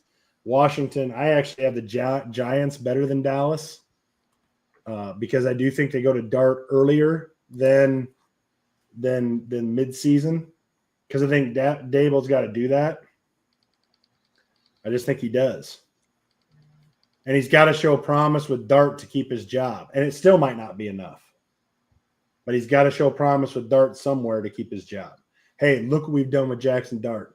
You got, and he can use that as his play. You hang around with Wilson and go 2-7, forget about it. You're fired. So I mean, don't you think? How's the rankings going to how's it going to shake out at the end of the season? What's your standings for the NFC East? I got Philly, Washington, Giants, Dallas. Okay. I think I talked about this last week. Saquon Barkley was the MVP last year. I'm a broken record, right? Right. 420 some touches, whatever it was. Insane number. I think he's on and off the field this year. I think he's more hurt. He sits more than he plays. I think that greatly hurts them because he carried them last year in a good number of games. I still think they have one of the best, if not the best roster in the NFL. That defense is very, very, very good. The offensive line is still possibly the best offensive line. But I think that the absence of Saquon, I think him getting hurt and the backup being okay, but not being able to do the things that Saquon could do to win them games, I think hurts them. I think Washington wins this division. I think it's close. I think it goes down to the end of the season to decide who wins the division. I think Washington wins it. Philly comes in second. I think Dallas is going to end up third. Dallas can end up with 8 wins, 9 wins, something like that. And then the Giants are just not good at football. And I don't think they do well. That's my opinion. Nobody else is really worth talking about except for Philly and Washington. That's about it. Anything to add, KJ? I know you hate the fact that we're downing on the Cowboys. I know that really hurts you because with all the Cowboy stuff you have hanging up behind you. No, I'm just kidding. Yeah, no, that would be honestly to see them dead last would be probably a Christmas wish list unasked for given to me for them. I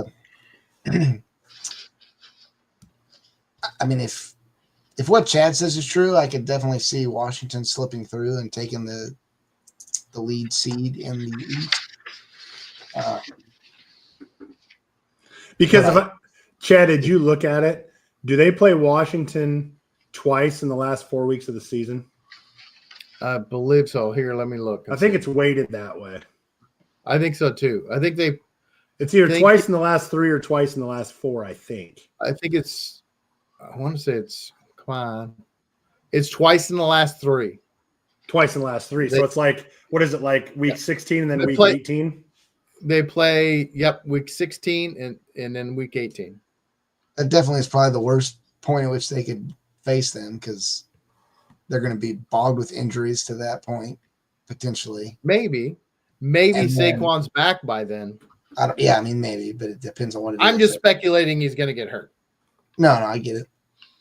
I mean, if Washington can pull out some of the miraculous win plays they did this last season, I think every team should be a little leery and not taking them from granted. Again, KJ, we don't bring up things like that are scarring to Bears fans like Chad and I. Oh, sorry. So if you would refrain from continuing to dig us with things like Cedric Benson and miraculous plays that Washington made last year. I don't think the difference between 5-12 and 7-10 makes a difference in how your standings sit. Let's microscopically focusing in too much on the. Let's go over this again. They have to play the Chiefs. They have to play the Rams, who three people here said they were going to win their division. They have to play the Bucks, and Ed says the Bucks are going to win 13 games. They have to play the Broncos, who could contend for the AFC West. They have to play the Vikings, who Ed says are going to win. I'm guessing he's going to say they're going to win 13 games. Maybe we should get to that division before you flap your lips. They got to play the Packers. They have to play the Lions. They have to play the Chargers. They're excited. Oh man, that's a brutal schedule. It's almost like they won the Super Bowl or something. That's how tough that schedule is. But Kansas City's done it, so I guess we will see. All right. Let's move on to the NFC North division. And let's this should be a spirited discussion.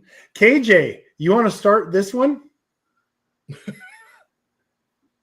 Or am I putting you on the spot with this one?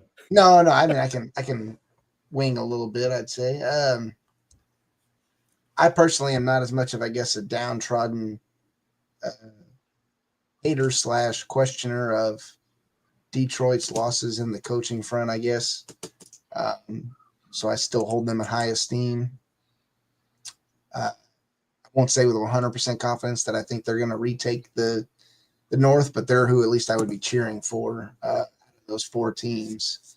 I don't honestly think Minnesota's going to take it. Sorry, Ed. And then, God forbid, Caleb goes down. I'll be pulling out my Kingdom jersey out of the closet, and I'll be repping Bears gear all season long. So, well, he's third string. That'll change before the halfway through the season. So, Keem has this aura about him. Wherever he goes, catastrophe strikes, and no matter how low he is on the depth chart, he always gets pulled up higher. It's just a fact. Okay. Back with the Texans. Okay. We don't have to retrace how Mills totally deflated like a Brady football. Okay. So that aside, I'm personally thinking Detroit still holds the keys there, provided, I guess, nothing injury-wise strikes them hard. I will say, with Minnesota confirming getting Thielen back, that obviously helps. When you get a 42-year-old receiver back, that's definitely going to help your wide receiver room. The George Blanda of wide receivers. That joke. Nobody got that joke. Okay. I think my biggest question outside of who takes the lead would honestly be to see maybe how much Caleb Williams improves and how well maybe Chicago can pull out a surprising, season or play the dark horse role kind of within that division. That would be my kind of flyer, I think, thing that I would monitor through the course of the season personally. What I want to hear is the records that Ed has for this division. I have Detroit taking a step backwards because once again, with the NFC North being as strong as it is, here's another first place schedule. Outside of the NFC North, they play at Baltimore, at Cincinnati, at Kansas City, and home against Tampa Bay, at Washington, at Philadelphia, at the Rams, and at home versus Pittsburgh. With a whole new coaching staff, that's a juggernaut schedule. Gauntlet. I've got Detroit taking a step back to 11-6. And then, because I can't ever come out of my mouth that Green Bay is going to finish above Minnesota, I've got Minnesota finishing 11-6 as well.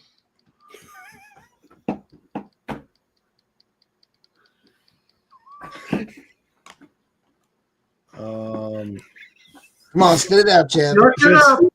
Write it down. Eric. Are you writing it down? Just give me a minute. or this one. Red, the blue, or the orange. Right now. What? Not to completely Here. This is exactly what came to mind when Ed said that. Just listen. lose my shit on all three of you right now. Trying very hard not to completely lose my shit on all three of you right now. You gotta turn it up some, man. Well, here. Oh my God. This is even better. Trying very hard not to completely lose my shit on all three of you right now. Yeah. And do that, I'll respond. 80, what you gonna do today? I got my A game. You got your A game? A game? He got his A game. I mean, Oh my God. And then third in the division, I got Green Bay at 10-7. And then I got Chicago bringing up the rear at 7-10. That's pretty nice of you. So you got read me Minnesota's schedule. Anybody got that real quick? Let me do this. Let me do this, please. Okay. All right. Please. Okay. Week 1 at Chicago. L. Week 2, Falcons at home. W. JJ's second You start. pulled the giddy 14-year-old girl right back out of chat, Eric. Yeah. W. Yep. Week 3, Cincinnati at home. L. Steelers at home. W. Ooh, that's generous.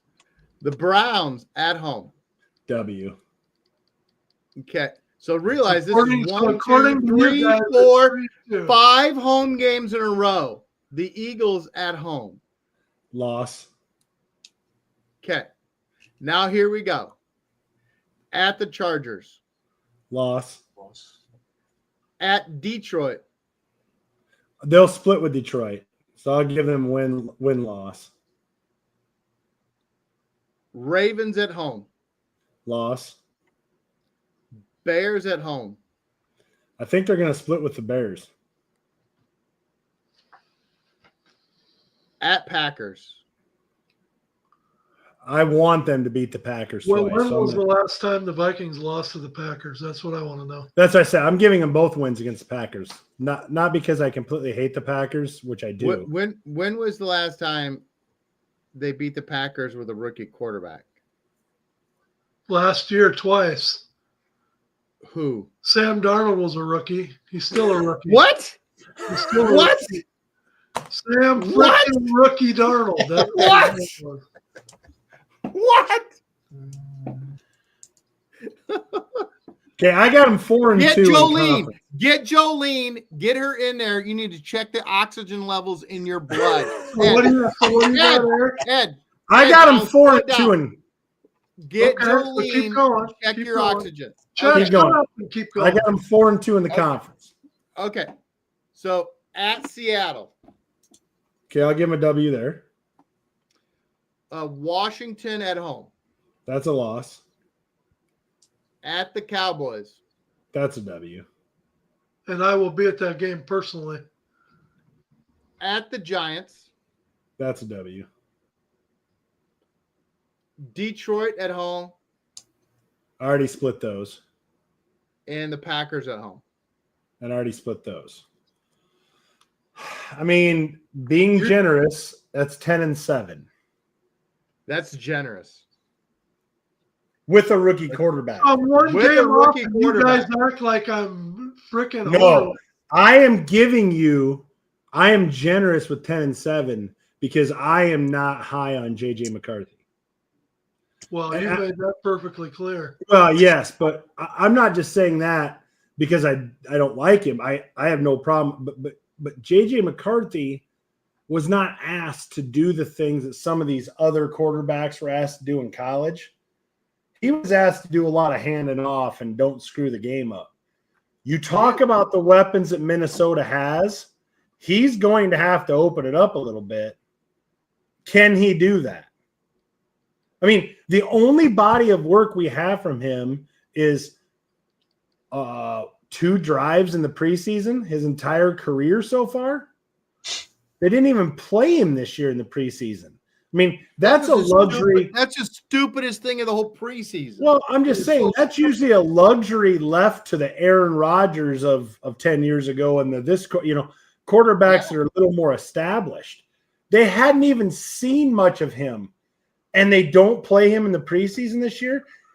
Ed, that's what I'm talking about. Well, but Ben, let's talk about the Bears. Ben Johnson's been losing his freaking mind about the way Caleb Williams is playing. Right, but what I'm telling you is I'm not saying the Bears are going to win 10 games. What I'm saying to you is Ben Johnson in the press conference today said this. Caleb Williams told me what standard he wanted to be held to. So when I talk about Caleb Williams, when we go over film, when we're in practice, I am approaching it from that standard. And when he meets that standard, i.e., the Buffalo preseason game, we've got good things to say. When he doesn't meet that standard, then I'm going to say things like sloppy. I'm going to say things like we need to clean it up. He goes, I didn't set the standard for Caleb Williams. He set the standard, and I am going to force Caleb Williams has no consistency whatsoever. 1 week, he's the best thing. When did JJ establish this consistency? When did he when he won a national championship, was it? He won the national championship handing off? I could have won a national championship for Michigan. So last year, I could turn around and hand the ball off.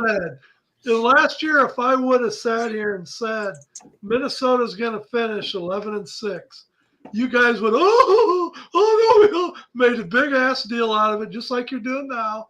How many wins did they get last year? 14 with Sam Darnold. With who? A guy who's actually played in the league. Yeah, a guy who has a body of work who has actually played in the league. Okay. That's all I'm getting at. Well, but look at it like this. I have one innocent question for Ed.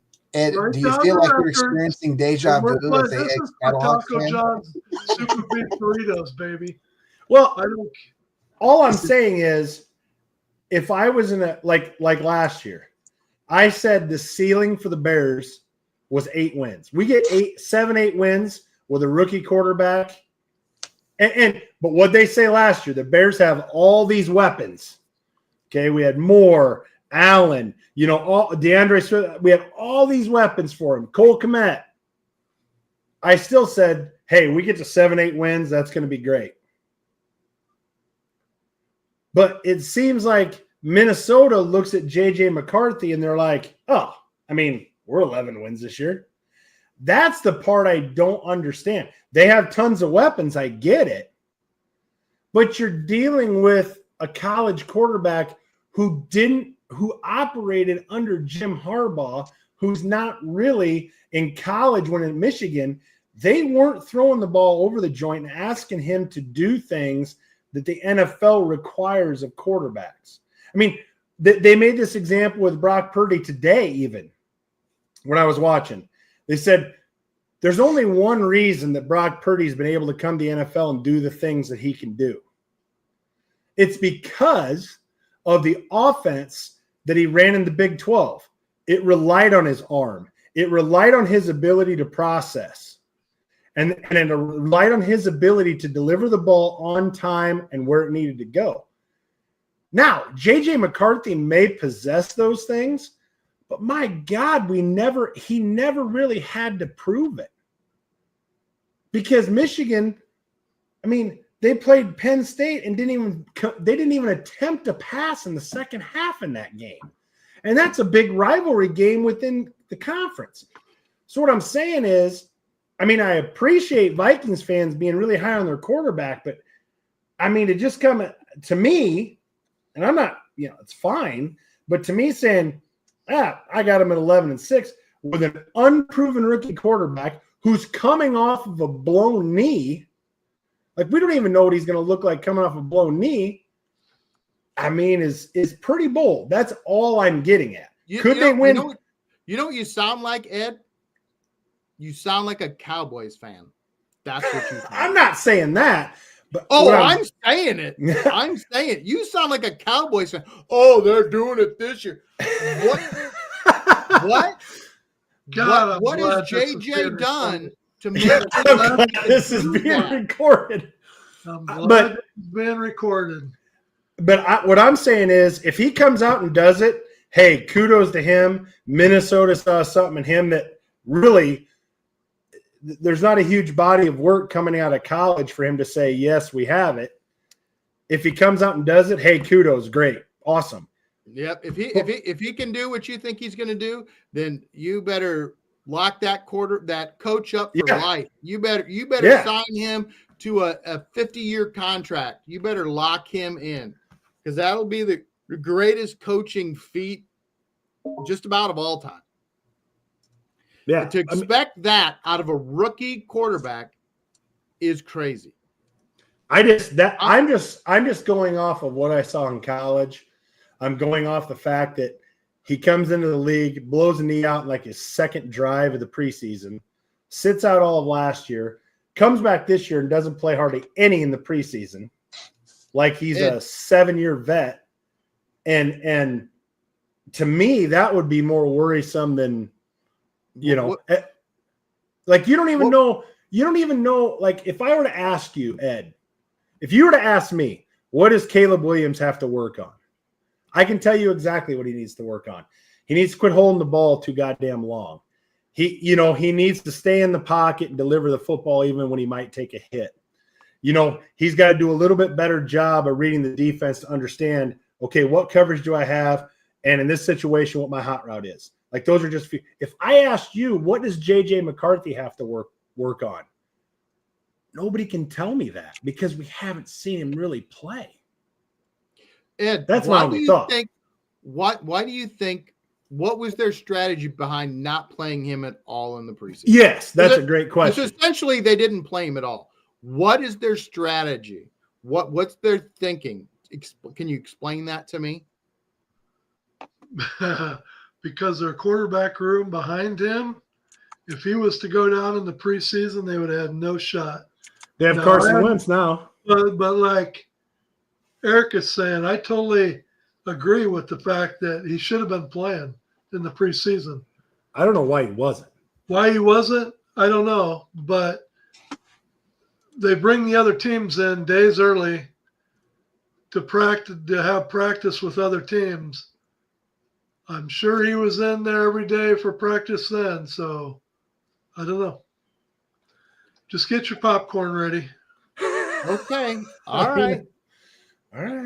I'm I'm trying to add some realism to the show. And the realistic take is, could he do it? Sure. Do you know why I can say he could do it? Because I don't know. But could they also go 7-10?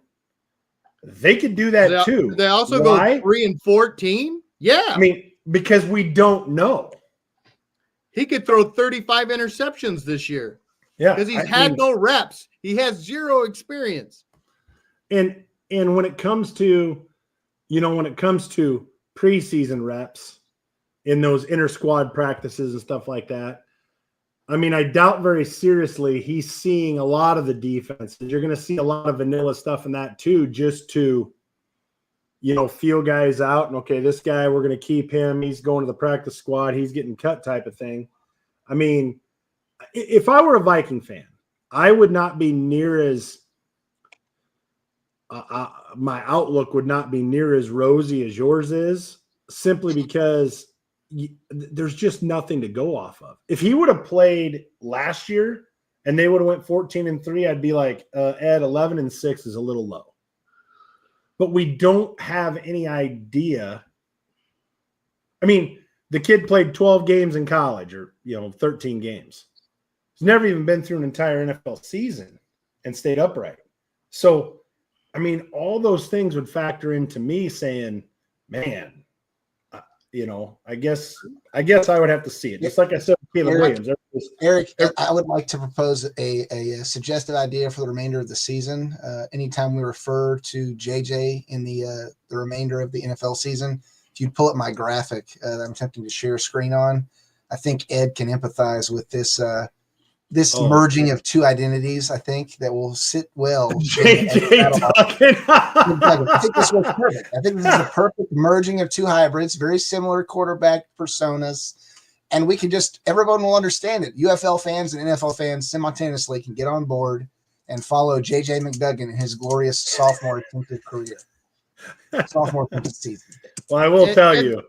Ed, the reason I asked you that, just let me know when you guys are done. I mean, okay, I just have one more point. The show can end at any time. I mean, this is like your guys's. I'll why are you so one last thing, and why then are I'll you so give you sure my order. That Chicago's going to win the first opening Monday night game? I think the reason they didn't play him in the preseason was because they saw what they had in practice, and they were like, we can't put this out there. They will be rioting in the streets if we put him in a preseason game, and he does this in preseason games. The press will be all over us. Everybody's going to be freaking out. I think Chad, that's why they didn't play him. This is a parody. This is a parody. Because that's exactly what they did in Chicago with Caleb Williams. We didn't play in that first game because they don't want to roll him out there. Oh, I was very upset that he hardly played at all. He didn't play. I was too. I 100% agree too. I mean, but he also isn't a rookie. But I also think I was watching Facebook posts. I was looking at Chicago Bear chats. They were all bragging about how they beat Kansas City last week. And I'm like, that's a joke. The Kansas City starters beat Chicago starters like a rented mule. And then the third or fourth string Chicago team comes back in the fourth quarter and wins it. And they act like it meant something. It's yeah, like, oh my God. When I agree. I agree. Preseason, it wasn't even close. Preseason to me means nothing. Like, it surprises me. Well, it doesn't surprise me that when Patrick Mahomes plays in a preseason game, that he doesn't have like a QBR rating of 160, because the defenses are vanilla as crap. I don't care who it is. The Ravens, the Bears, Minnesota, they're vanilla defenses. Easy for a guy of Patrick Mahomes' caliber to tear apart. So to me, preseason means very little. It's just a warm up. It's a timing thing. It's whatever. But you're seeing very vanilla defenses. But I do like Brett's comment here. Bears gonna beat them like they stole God's supper. All right, we need to move this along. I'm going to say I'll make this short and sweet. I think Green Bay is going to bumble and stumble, and Green Bay their way to the NFC North title. I think the Detroit losing, half or 3/4 of their coaching staff and have to retool everything is going to hurt them. I think they're going to come in second. I think the Bears are going to come in third and win 8-9 games, and then Minnesota's going to bring it up the rear. Now, that's exactly what I said last year, and Minnesota. That's what we all said. What? Won the whole thing. So God bless you. Maybe they can do it again, but I don't think so. But that's my NFC North. I know we need to get moving. Well, and we only got one thing that happened. No, it was today or yesterday that kind of piggybacks off the NFC North. And that is, does the trade for Adam Thielen bridge the gap until Jordan Addison's return from his 3-game suspension in Minnesota?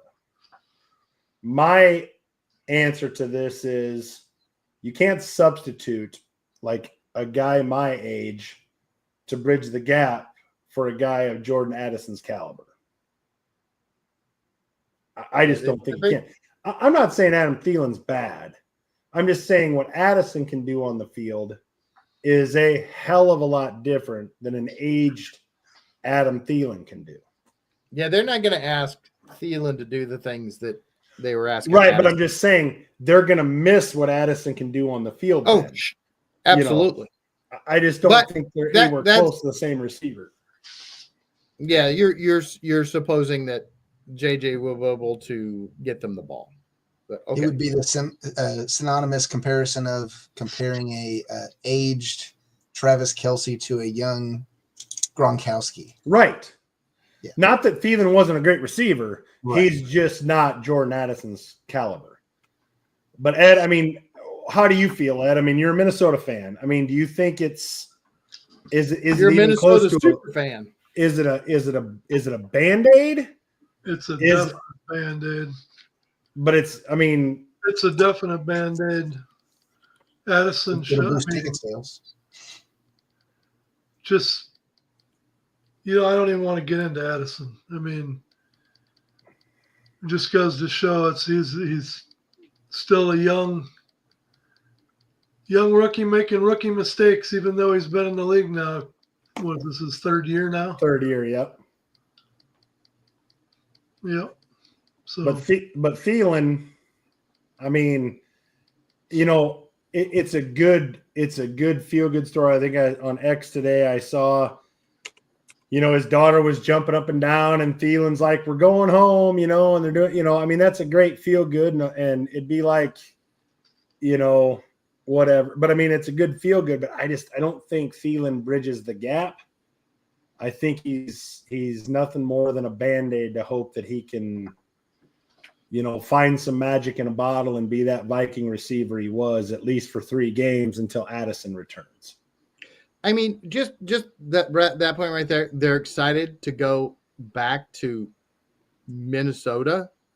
For those people who don't live in the Midwest and have never been to Minnesota in December and January, or Iowa, or anywhere else, it's much worse up there. It is a frozen hellscape.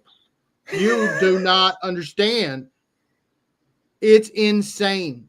It is so frigid cold. We walked one time from a hotel to the Hubert Humphrey Dome in the mid-90s to go watch the Chiefs play Minnesota, and we walked like 6 blocks outside. I thought we were going to die. I thought we were going to die. I spent my entire life in the Midwest. I have walked in the cold. I have done that. I thought we were going to die. It was like 75 degrees below zero, and it's just a normal day in Minneapolis. And I'm like, how do you people live here? This is the stupidest fucking shit I've ever seen in my entire life. Who in their right mind is happy? And it was night. It was a Thursday night or a Sunday night game too. Who is happy to go there? I don't understand.